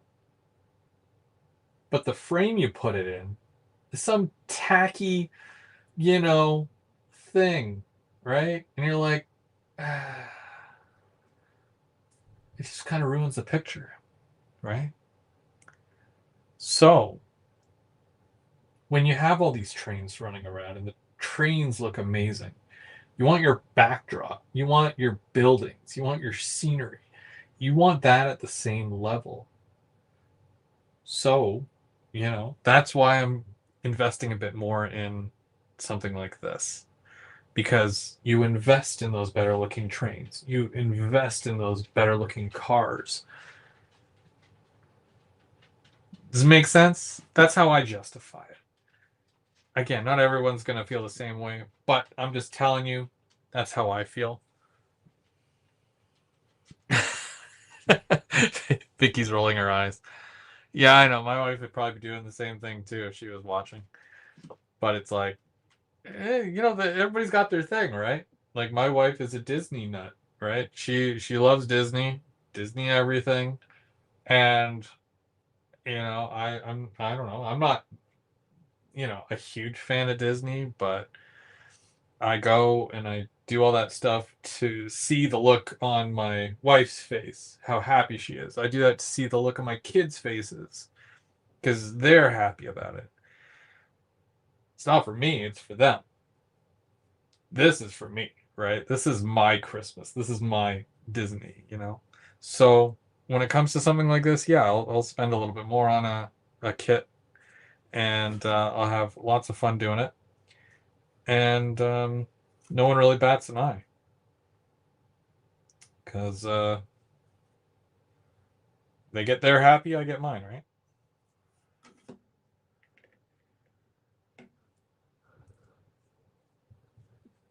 It's not even just the building though. Like the building itself is great, but it's all the little accents that make it look even better. Like take this for example. It looks, you've got your walls with all your holes, but you depending on what you add for your windows, right? Like you can just do a window with the glass, great. You can do window on the top half, and then you've got an AC vent on the bottom. You have your pilasters coming up. That cleans that up a lot. You can do the interior dock, or you can do door closed. You can put the loading dock in front of that to make it more three-dimensional. Then you put all your barrels and stuff on the loading dock. Amazing. It sounds like I'm passionate about it, but really it's one of those things where I get excited just to bring this to life. You're telling a story, and these are all your characters, all the the little oil drums and stuff. They're all your story. You're telling the story, and these are all your characters and whatnot, and you have fun with it. This is what we're doing. This is why we do this stuff because it's fun. Hide all receipts. Don't forget to hide your receipts, Mike. That's the important thing.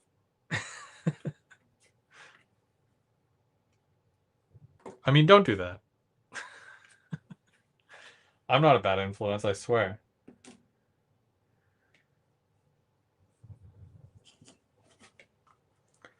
I have to behave because when Mike comes to the barbecues, he'll bring Vicky, and then I have to answer to Vicky if she hears me telling Mike to buy the expensive stuff. Chris, why are you telling him to buy the expensive stuff? Because I mean, he's like a brother, right? Yeah, I wouldn't tell my enemy to buy the bad stuff. So I'm definitely not going to tell my friends to buy the bad stuff. I want them all to buy the good stuff.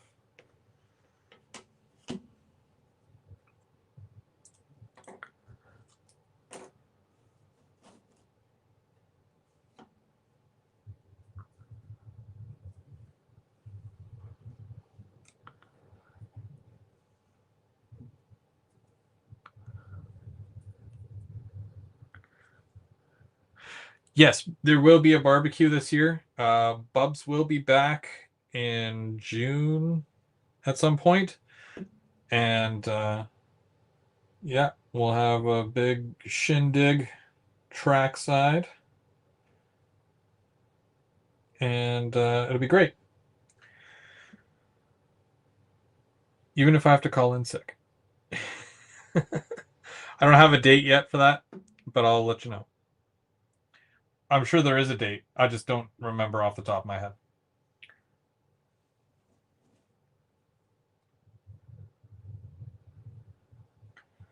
Because I think the long weekend is in September, but it's like a week in or something like that. I can't remember. It was something nutty like that, where it's the calendar is weird this year.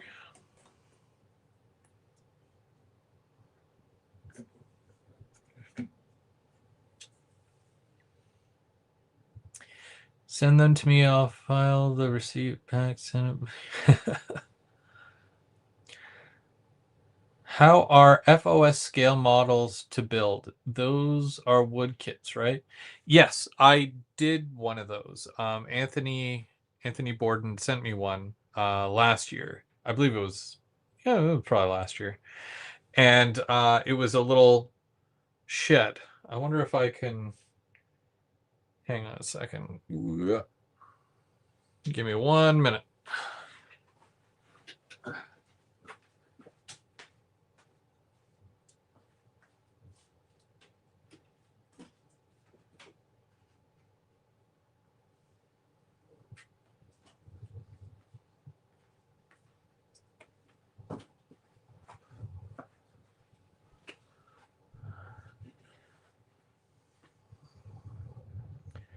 This is what he sent me.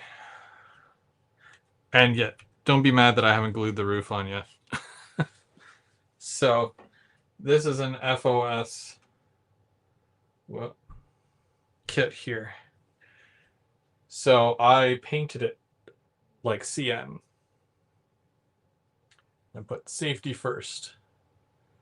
So, I did the whole thing black. I did the trim white. I did the windows white. I added a little vent here. That's ITLA. And then a little red door for the CN. And this is just my little maintenance shed. It comes with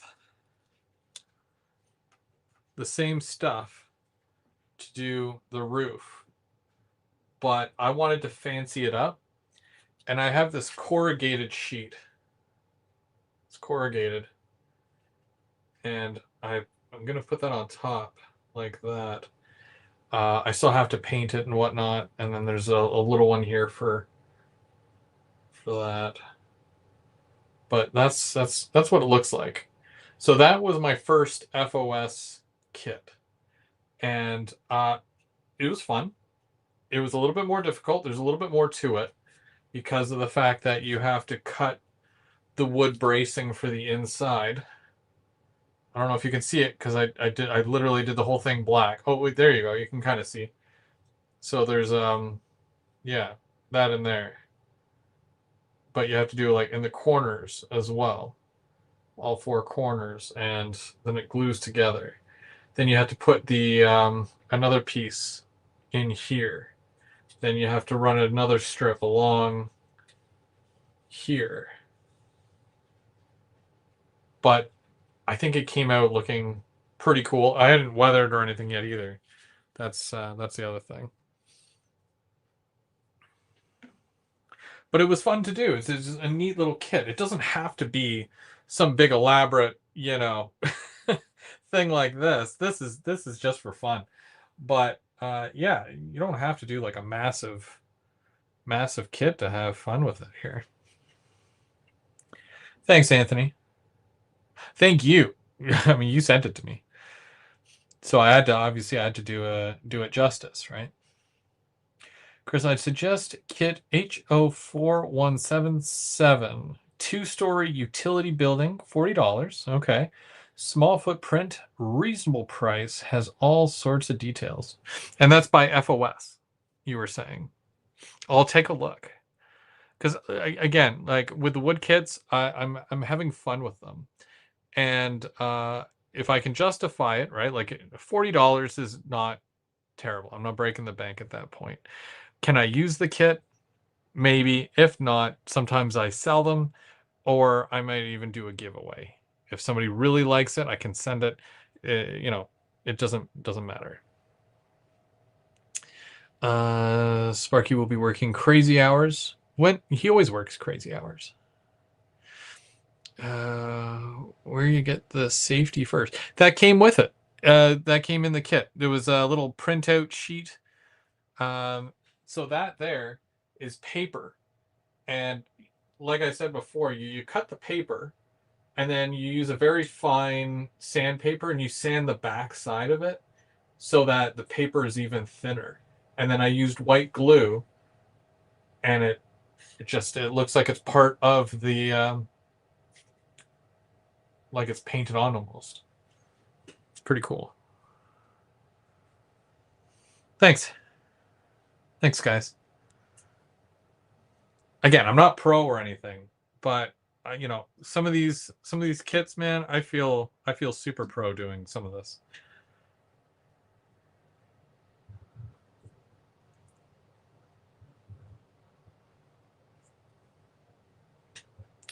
Well, that one's drying. I have a corner piece to do here. So this is the very first piece.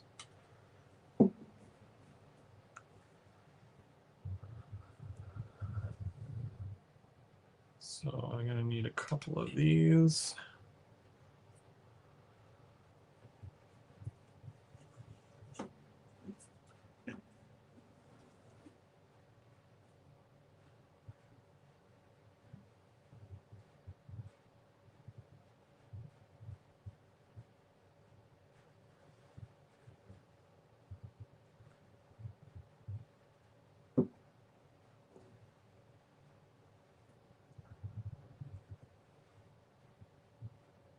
And again with these 90-degree, but instead of doing the inside, I'm going to use the outside of it.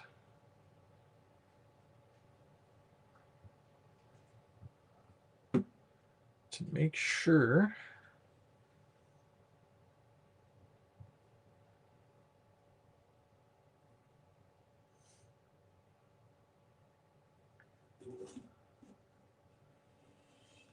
we're on the level here.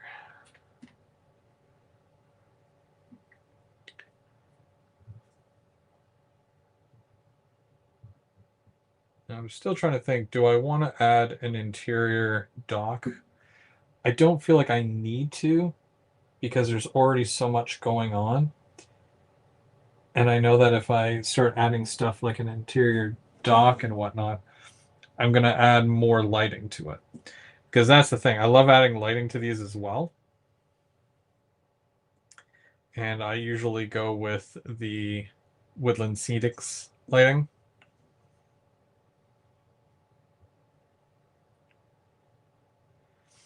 I added the goosenecks on the last one. I think I might do the goosenecks again, but I'm gonna paint them by hand as opposed to using the weird kind of green and silver that they come with.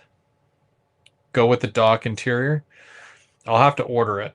I don't have it, but I can definitely order it. I think Lauren might have some on the website there.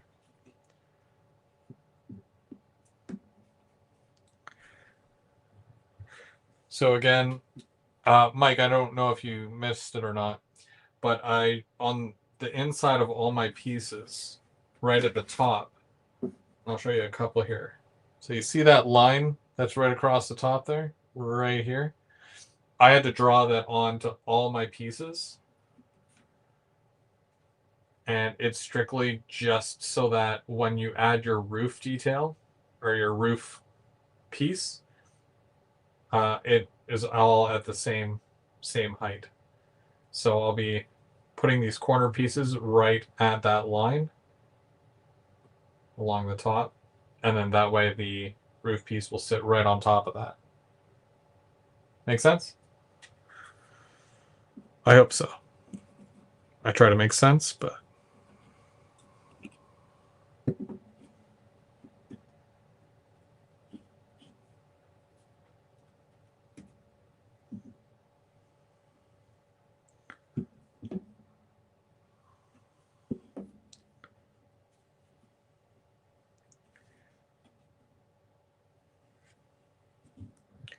I also try to use the lines here that are on my mat. I know it's very hard for you to see, but if I line it up nicely, then it should work and everything should be square.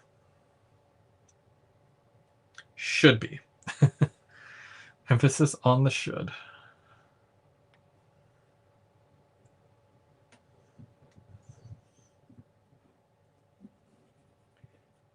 Now I'm just wondering, does that go up against, like, so I gotta file something down here.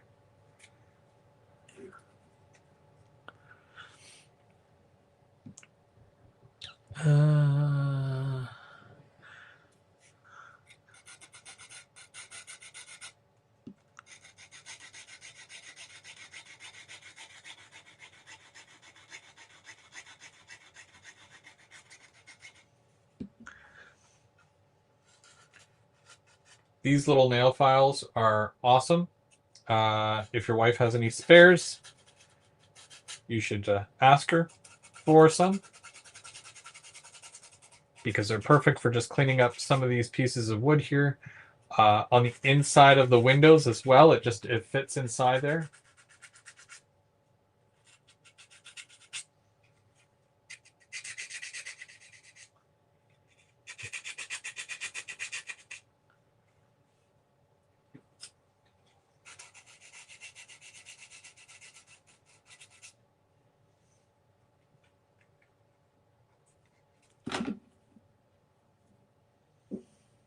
I almost knocked it over.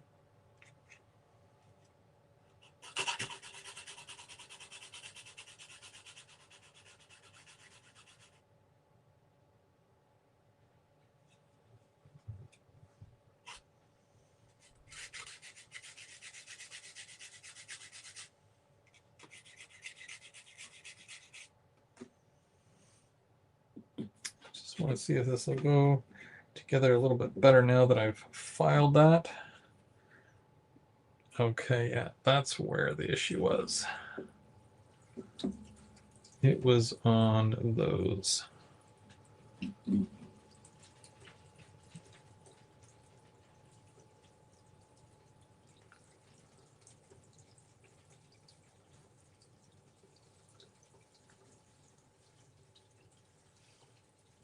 So just to also give you a bit of a height reference here.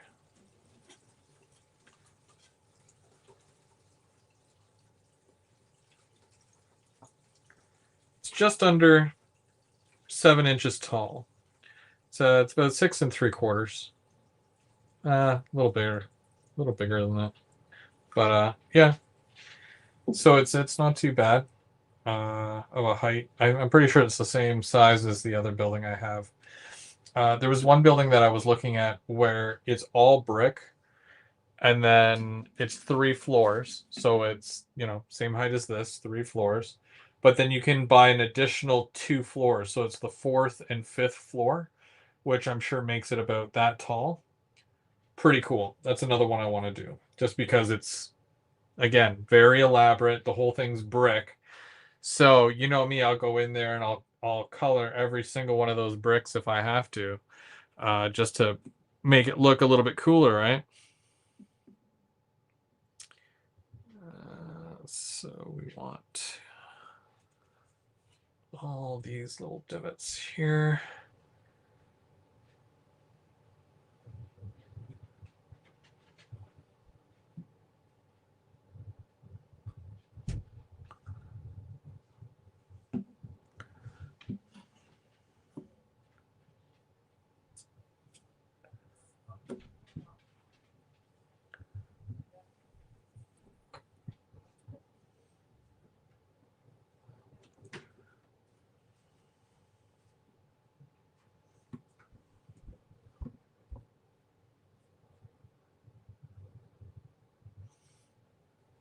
And while that is locking up there, I'm going to put this right underneath.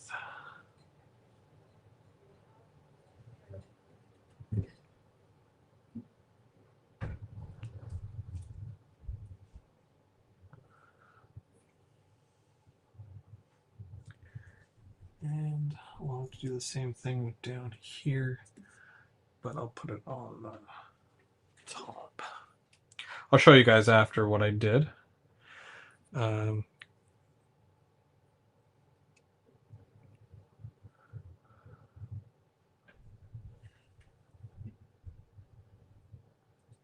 So you can understand what I'm doing a little bit here.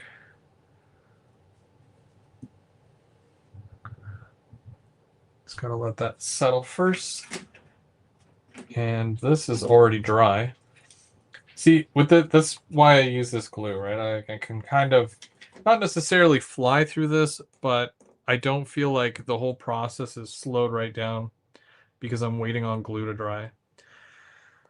Waiting on glue to dry and waiting on paint to dry are just two things that I'm just not a huge fan of. I want to be able to build it. I want to be able to do things with it, you know? I don't want to spend my entire time waiting. So this is the second part for this. So that's cool. So then I'll go over here. And this here gets attached to this.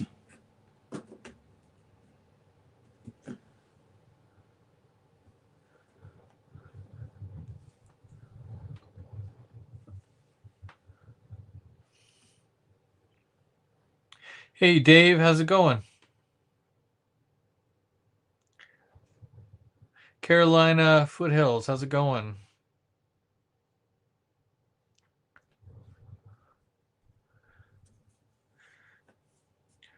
We're just building kits. No patience. Yeah, for anybody who thought I was perfect, turns out I'm not. Sometimes I don't have patience.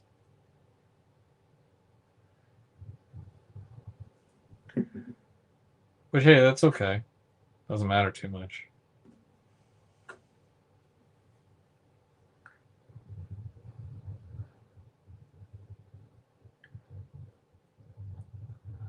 Also, I'm not using a lot of glue. Like, it's very thin. So that dry time speeds up a lot quicker when you don't use an abundance of glue.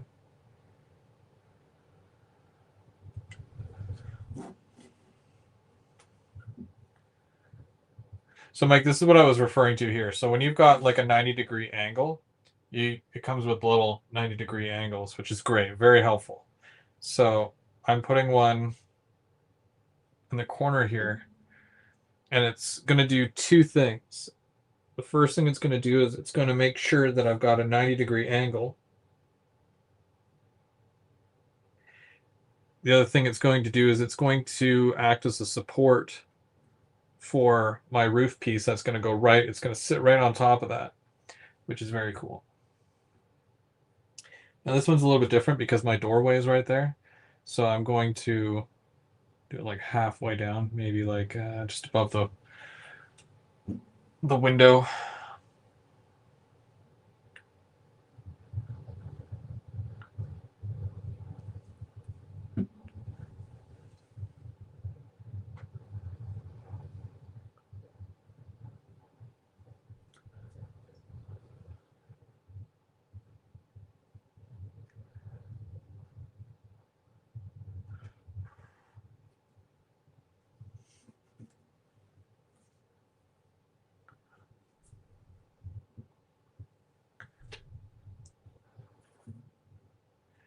So once this dries, I'll be able to take that doorway out and that doorway, and that way it'll make it a little bit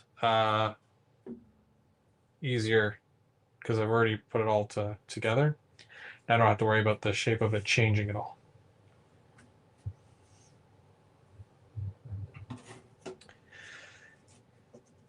So this one here, 2 windows.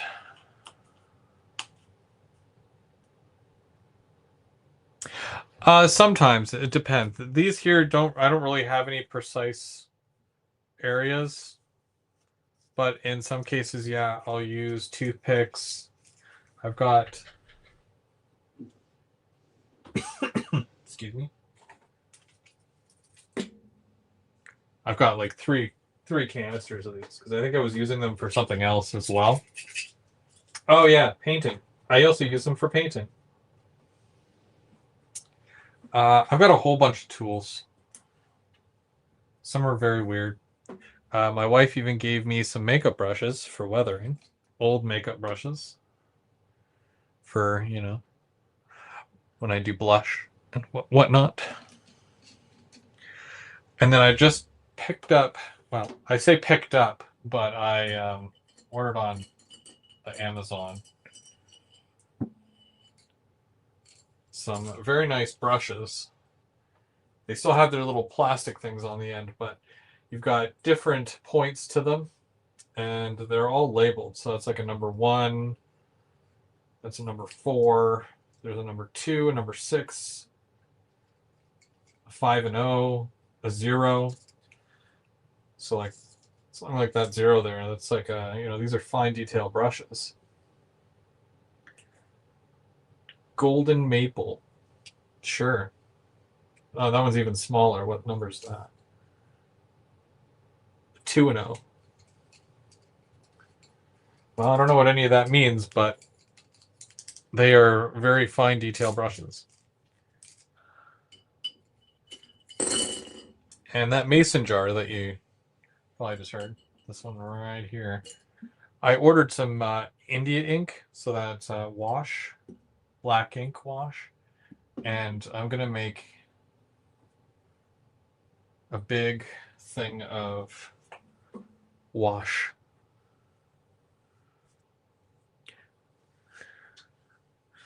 Never thought about using them for... Yeah, so makeup brushes, and got another one for you here. Hang on.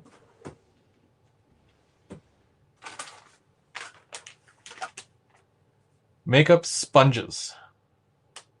These cosmetic wedges. Super cheap. It's like, for me, it's a one-time use. I throw it out. And these are very good for weathering and also doing some painting. And, because there's always more, I just got to find it. Because, like I said, I've got so much crud all around here. Where did I put it? Oh. I haven't used them yet, but I'm going to cut up some sponge as well and use this for weathering and painting. Painting and weathering. So different textures, different, styles. The egg-shaped one. Yeah, those are cool too. I've seen those.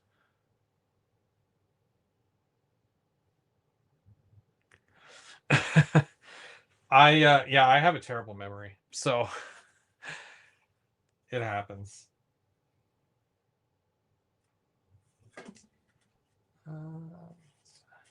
Just want to clean this one up a bit more just to get a tighter fit. And you can see, like, most of these wall sections are together.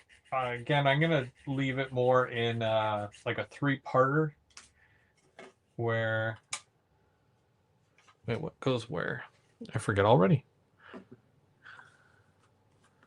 Oh, I guess I don't have a designated thing for that, huh?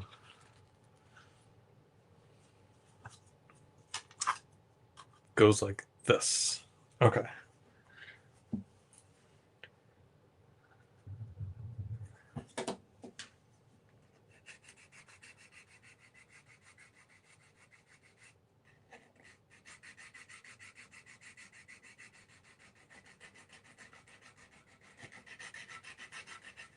yeah, these ideas that I'm giving you, or these tips or whatever, they're not like, it's not an original idea. It's just me passing on the, hey, did you know that?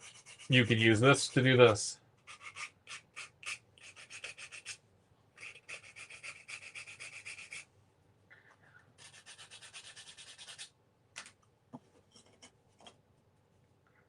See, a little bit, and then it's good. So these are good to go together.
Okay, so those will dry.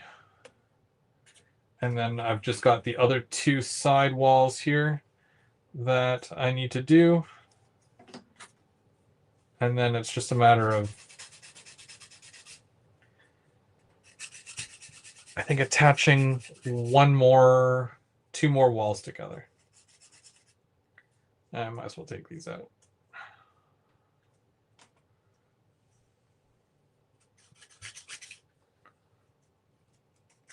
Do you find this kit is going together a little easier now that you've already built one of ITLA? Yeah, I think so. I think I've taken what I've learned on the other one, and also, like, this kit seems different in a sense where I feel like I'm doing less. So when, as time goes on, I'm not the only one who's learning. Nick learns a lot too. So when he builds a kit and he makes it and designs it, he takes that, transfers it over to the next one, but he makes those revisions and says, okay, well, what do I have to do differently here? For example, I measured out the pilasters, and the pilasters go up to, and I don't know if you can see this line or not. So this line here, right across there. So they go exclusively up to that line. So I can put those on at any time and know that that's where it ends. On the other one, I had to put the coping or the cora something other. What is it called? The top part. I had to put that on first, and then I had to put the pilasters that goes down, and then there'd be overhang at the bottom. This one does not have overhang. It's strictly to that line, and that's it. And then that's a guideline for, well, that's where the coping goes on this. I'm calling it coping, but you know what I mean. The fancy top of the edge building. So he's learning a bunch and making revisions with all these newer kits while we're building the kits and learning and honing our skill as well. So it's cool. It's a cool process. That's why when this new kit comes out, the back alley, I feel like it's going to be really, really good.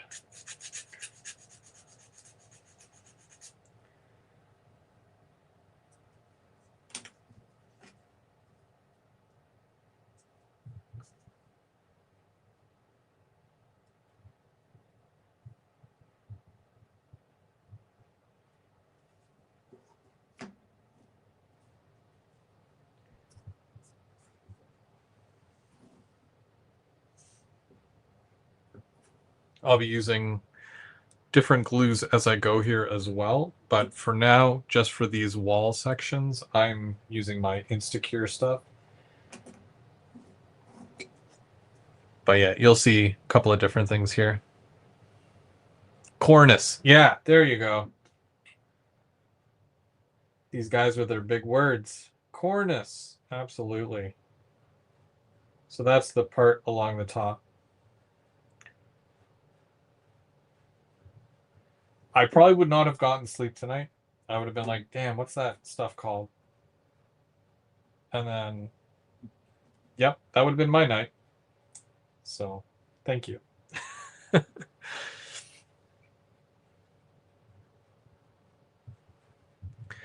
Well, so Dave, you're talking about the alley kit, right? So the cool thing is that when you look at the front of that kit, because it's there's two parts to it. So when you look at the front of the kit, it looks just like a Merchant's Row kit from Walthers, and that's cool because their Merchant's Row is probably one of the most popular kits that Walthers has. Unless somebody does not agree with me, that's cool. I think it's probably one like that whole series, one of the most popular. And when you take a look at it, so the kit itself is just the front of that. Like it looks like the front of multiple buildings, and because of how the Walters one is, you're building it as one entire front, one entire back, and then the two sides. With the uh, ITLA version of this, it's going to be uh, individual buildings that you can choose where they go, or you can choose just to do the front. You can do just the back, which is the back alley, or you can do it as a standalone thing where you're doing the front, the back, the sides, the whole kit and caboodle, basically. And that's a game changer. That's, you can't find something like that you can make yourself, like, like to refine it that much to fit any part of your layout. So that's cool. I wonder if am I allowed to? Hmm. I'm just checking something. Bear with me.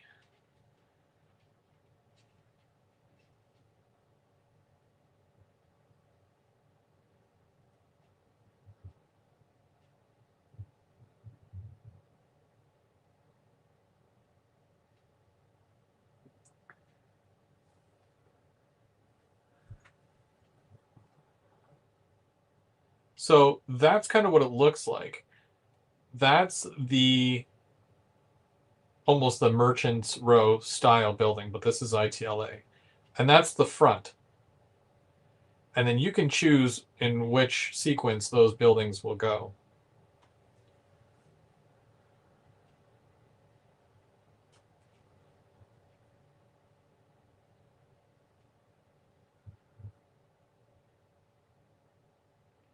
Do I have a picture of the back alley?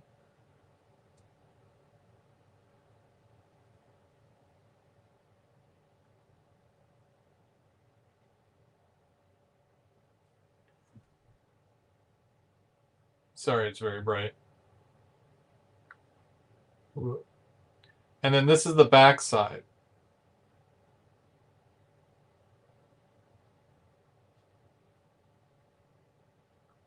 So you've got all your fires. Ooh, I don't want to make a sticker. But yeah, you got all your fire escapes and all that stuff. So cool. So cool. But yeah. Why is that? No, I don't. Okay, there we go. Okay. Yeah, I just wanted to show you that. I think it's really neat. So.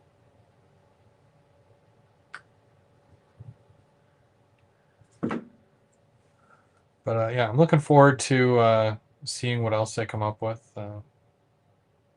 It's really cool. Really, really cool.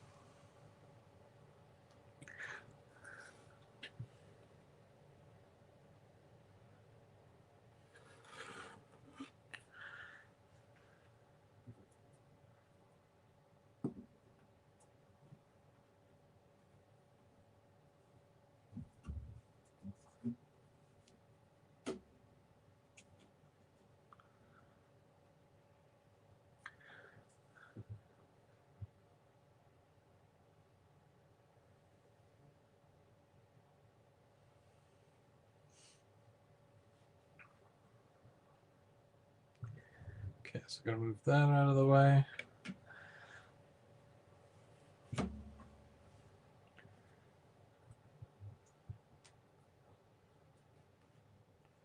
That'll be perfect for there.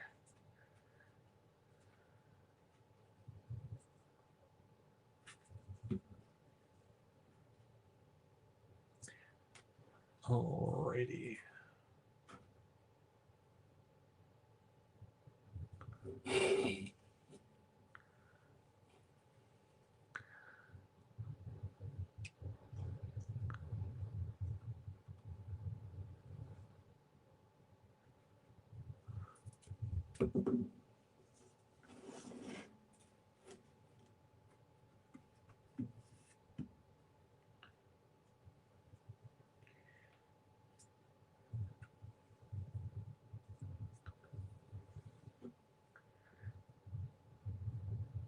Not that I think I need it, but because I should use it, I'm gonna put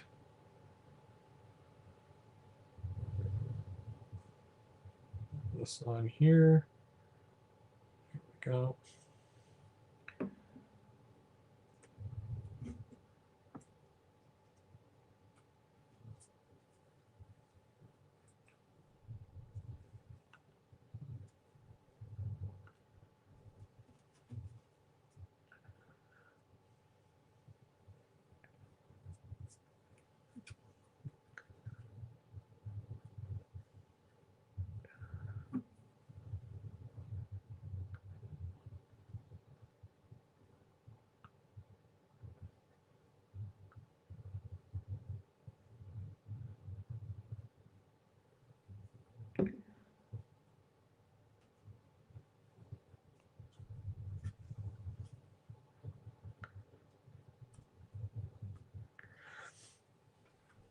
I have one more wall section to glue, and then it is ready for primer.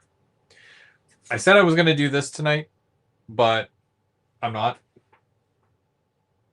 because it's just a detail part. So I'm not going to worry about that tonight. Totally fine.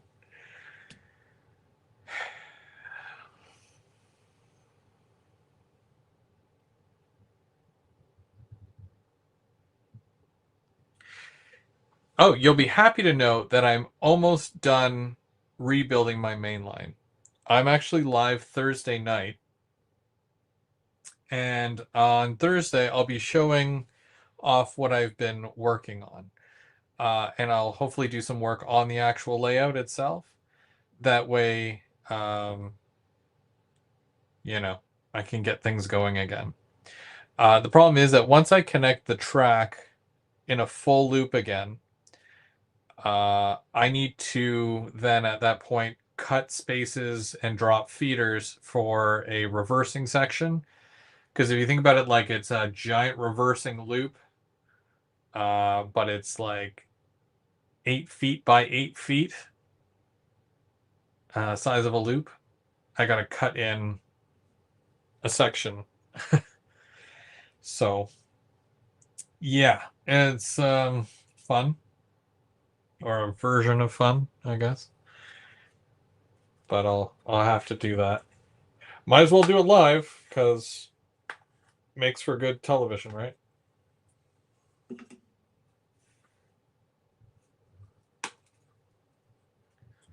Okay, so I just removed the two doors. This is the big door where the car goes in. And I wouldn't mind doing something like this where you put that just on the inside there so it looks like it continues.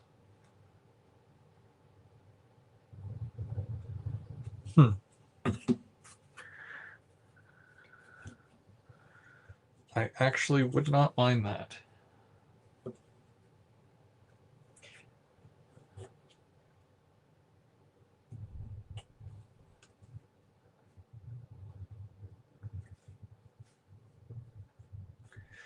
I'm going to see about that. So other than that, I just got to connect that one piece here, and I need a couple of these. Could probably stand this back up now. So this is wall section 1.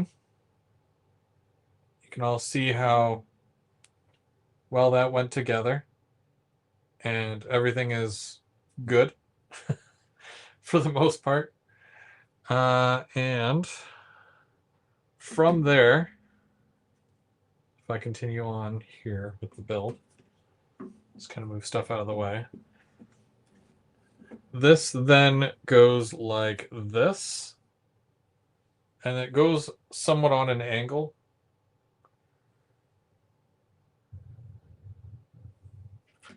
And then eventually it connects, like there's a straight piece that comes out and whatnot. But even just this part here, where's my ruler? Oh, here it is. So that's 12 inches, 24, and then another 24, 30. Yeah, it's about 30 inches long.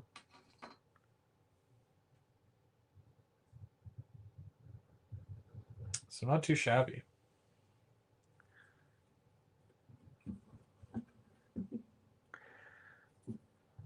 But this is also why you have to do it in multiple pieces.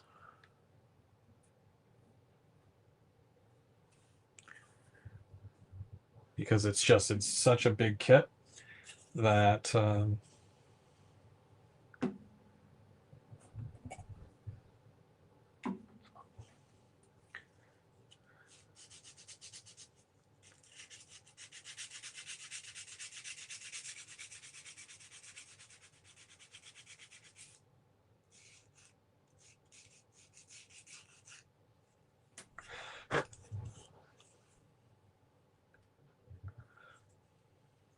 so this isn't in the instructions. At least I didn't see it in the instructions, but I'm going to do it anyways.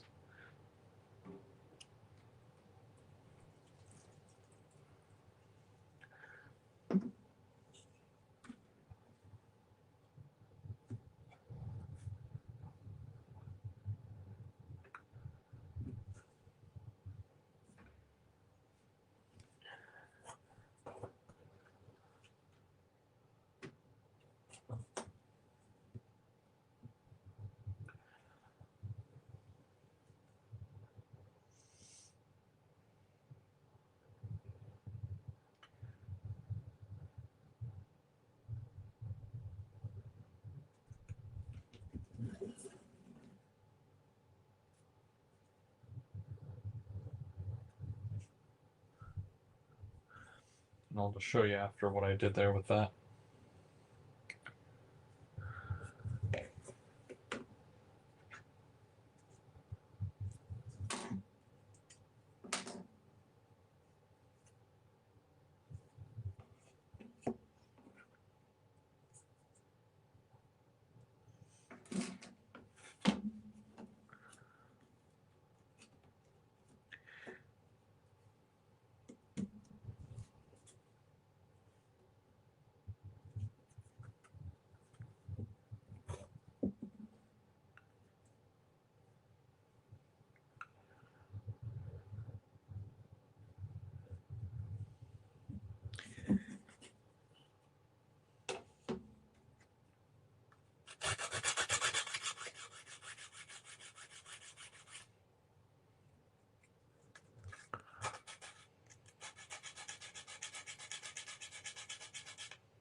So how do you guys find this for Saturday nights? It's just good conversation and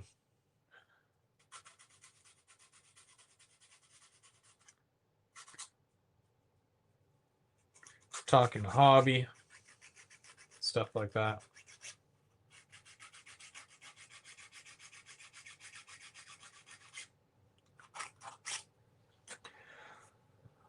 I personally think it's long overdue because I really missed doing these kit builds.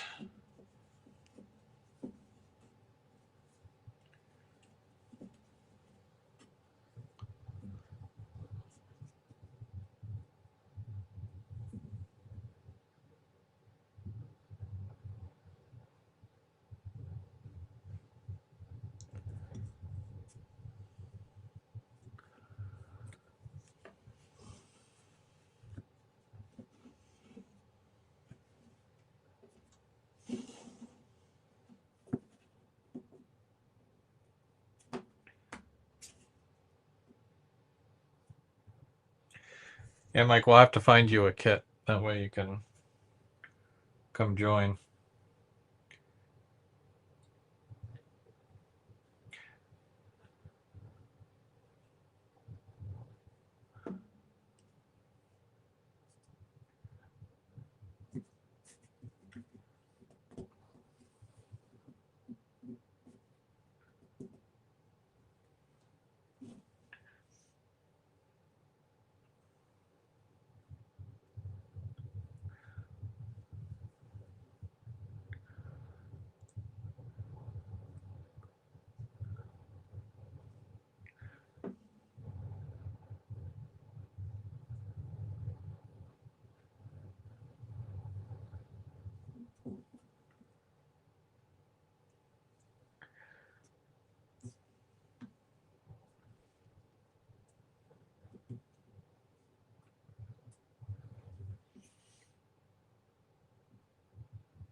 Yeah, work was kind of weird near the end of the year last year.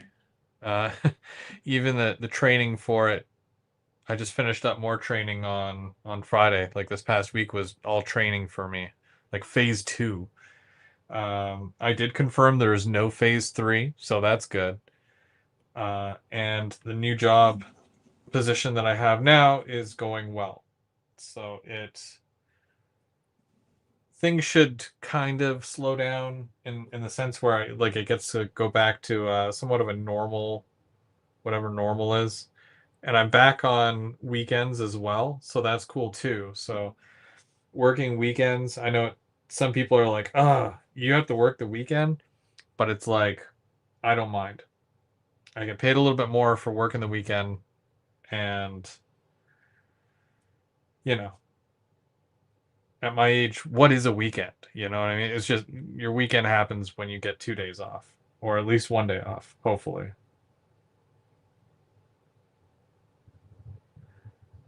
But for me, I don't care if that weekend is Wednesday, Thursday, or Monday, Tuesday, or even Monday and Thursday.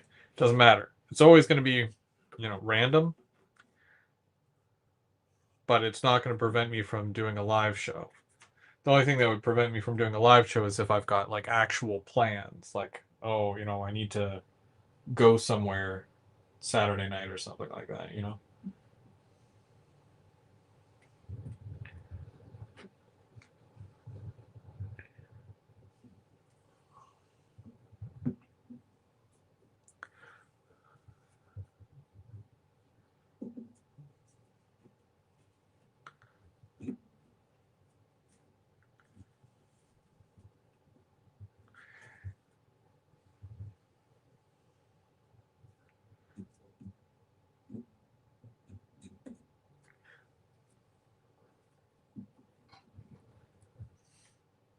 So it doesn't even fit like on my table really because of how long this thing is and like compared when I compare it to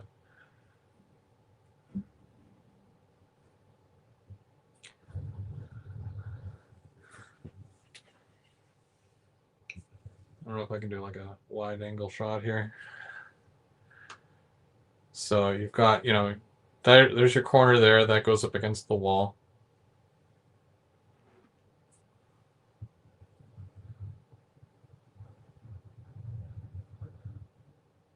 And this is a piece that I added inside there. So that was actually the door. And then I glued that in there. So when you're looking at it like this, it'll just look like entryway. So the track will go in there, and then the unloading happens further back. It's just a kind of like a safety wall or something.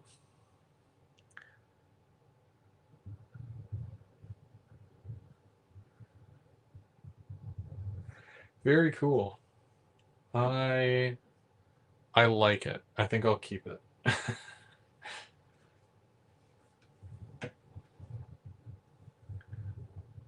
Now I don't remember how I had this darn cord. I have to figure out a better camera thing here for this.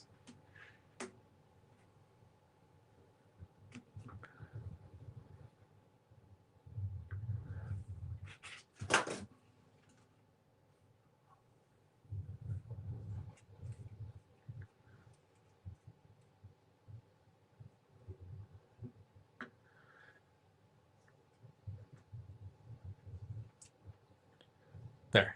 Okay. That feels better. I need to wait before I get these kits. These kits look amazing. Yeah, you should really see, like, it's one of these things, right, where the packaging definitely looks like what you get inside. There's so much detail here. Everything you get. You get that fire escape. You get the awning. You get all the little window pieces. You get the little bucket things that are right there for the scrap metal. All the different vents, the window coverings. You get all of that. That's all included. And check this out. This is really cool. This is a really nice picture here. Look at the rust on that door. That's amazing. It looks like the paint is just flaking off. That's unbelievably cool.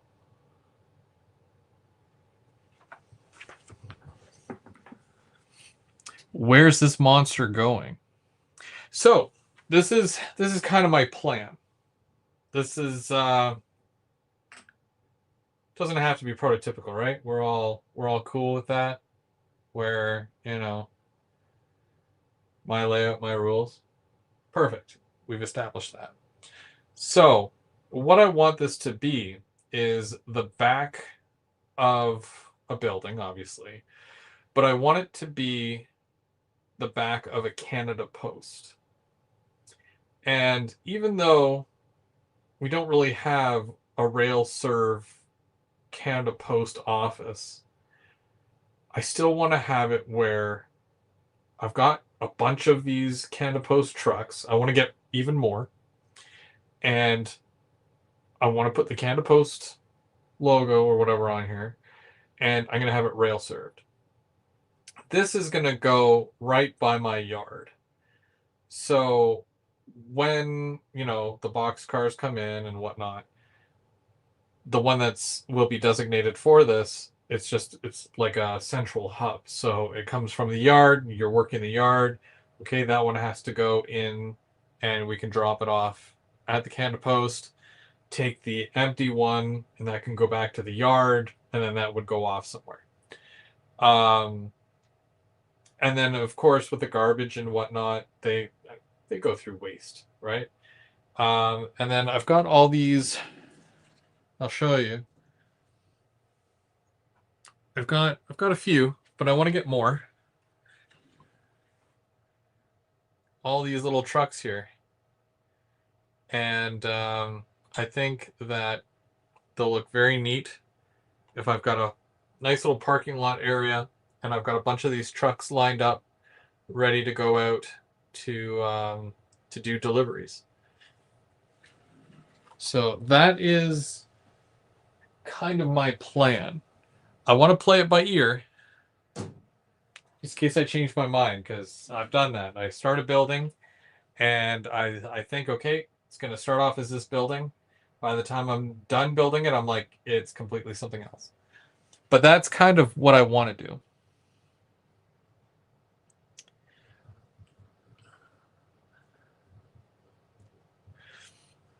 Thanks, BN Ironwood. You can't purchase it. DMRJ. Only thing I don't like is that you can't purchase individual parts. He will only send missing or broken parts. True. But what do you need? Is it more pilasters that you need? Um, are you making a custom build of some sort? Yeah.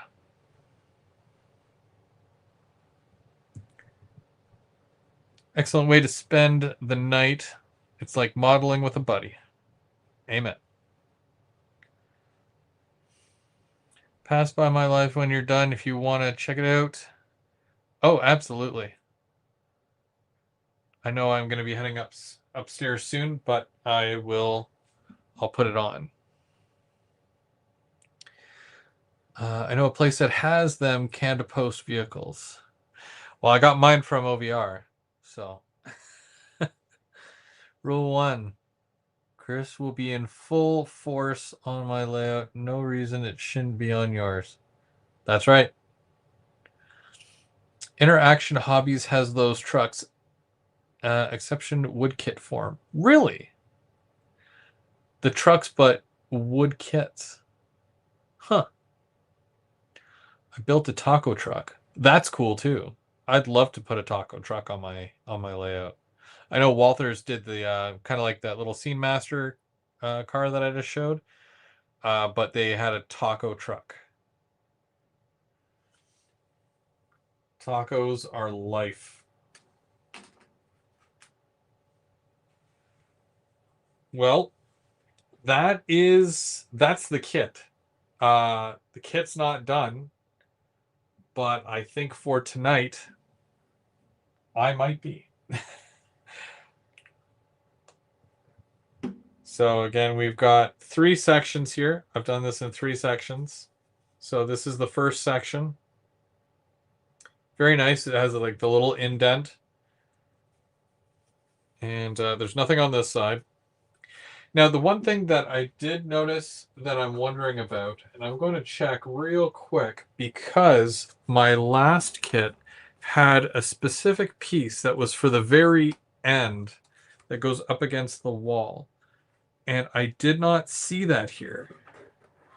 And if it doesn't, I'm going to ask Nick about it because it feels like it would finish off the back side of the kit really nice. Really well, and I'd hope that it would be included. I don't see it, so that's very odd. I bet he couldn't make it fit on any of these. And I'm going to show you what I'm talking about, and I'll let you know how that goes because I'm gonna message him about that. So when you have a kit and you make it into a backdrop building, this section here, because you can either have it as a small section or you can have bigger, but you're left with this puzzle piece.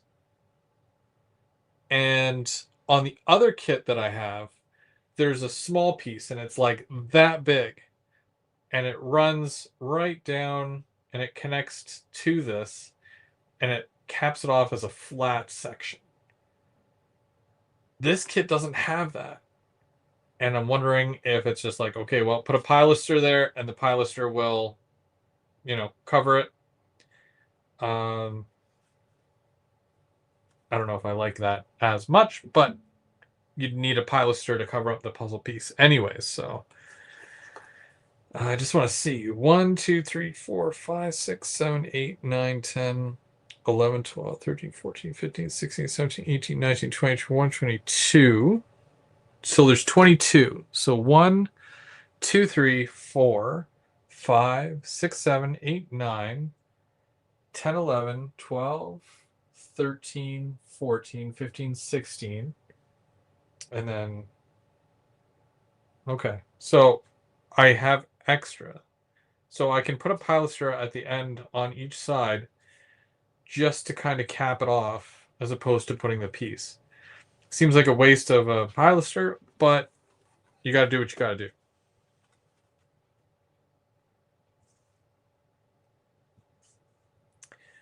do. Um,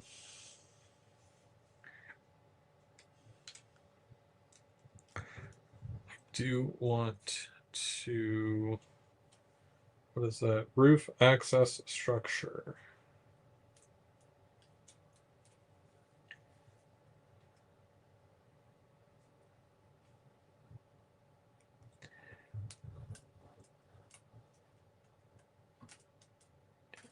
Oops.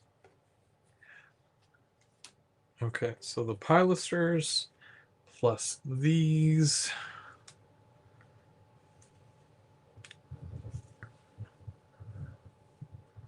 I'm just grabbing some things that are going to need to get painted all at once tomorrow. Those are all doors and stuff. Those are skids. Those are empty.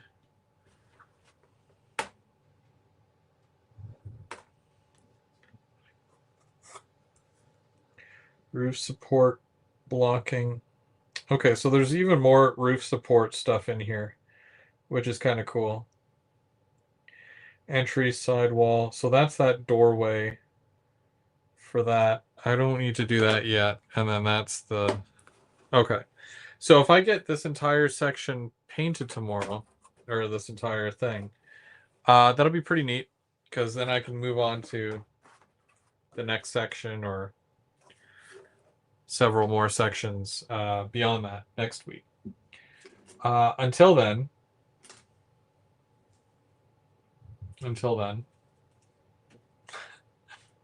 there we go. Whoa. You can tell that I was well prepared here. Okay, there we go. Okay. Yeah. Until then, I'm Go Big or Go Home. Thank you so much, everybody, for watching. If you're building along, I hope that your kits and whatnot are turning out really, really well. And Monday night, James and Mike will be live 7 o'clock off the rails Monday, and then come back on Thursday because I'll be working on the layout on Third Rail Thursday, and then we'll be back here next Saturday. And hopefully I'm a little bit further ahead. Maybe do some painting, and I'll show you all the paints that I use and whatnot, and we'll do some fun stuff. We'll get some coloring done. Sound great? Perfect. All right, guys, you have yourselves a great night.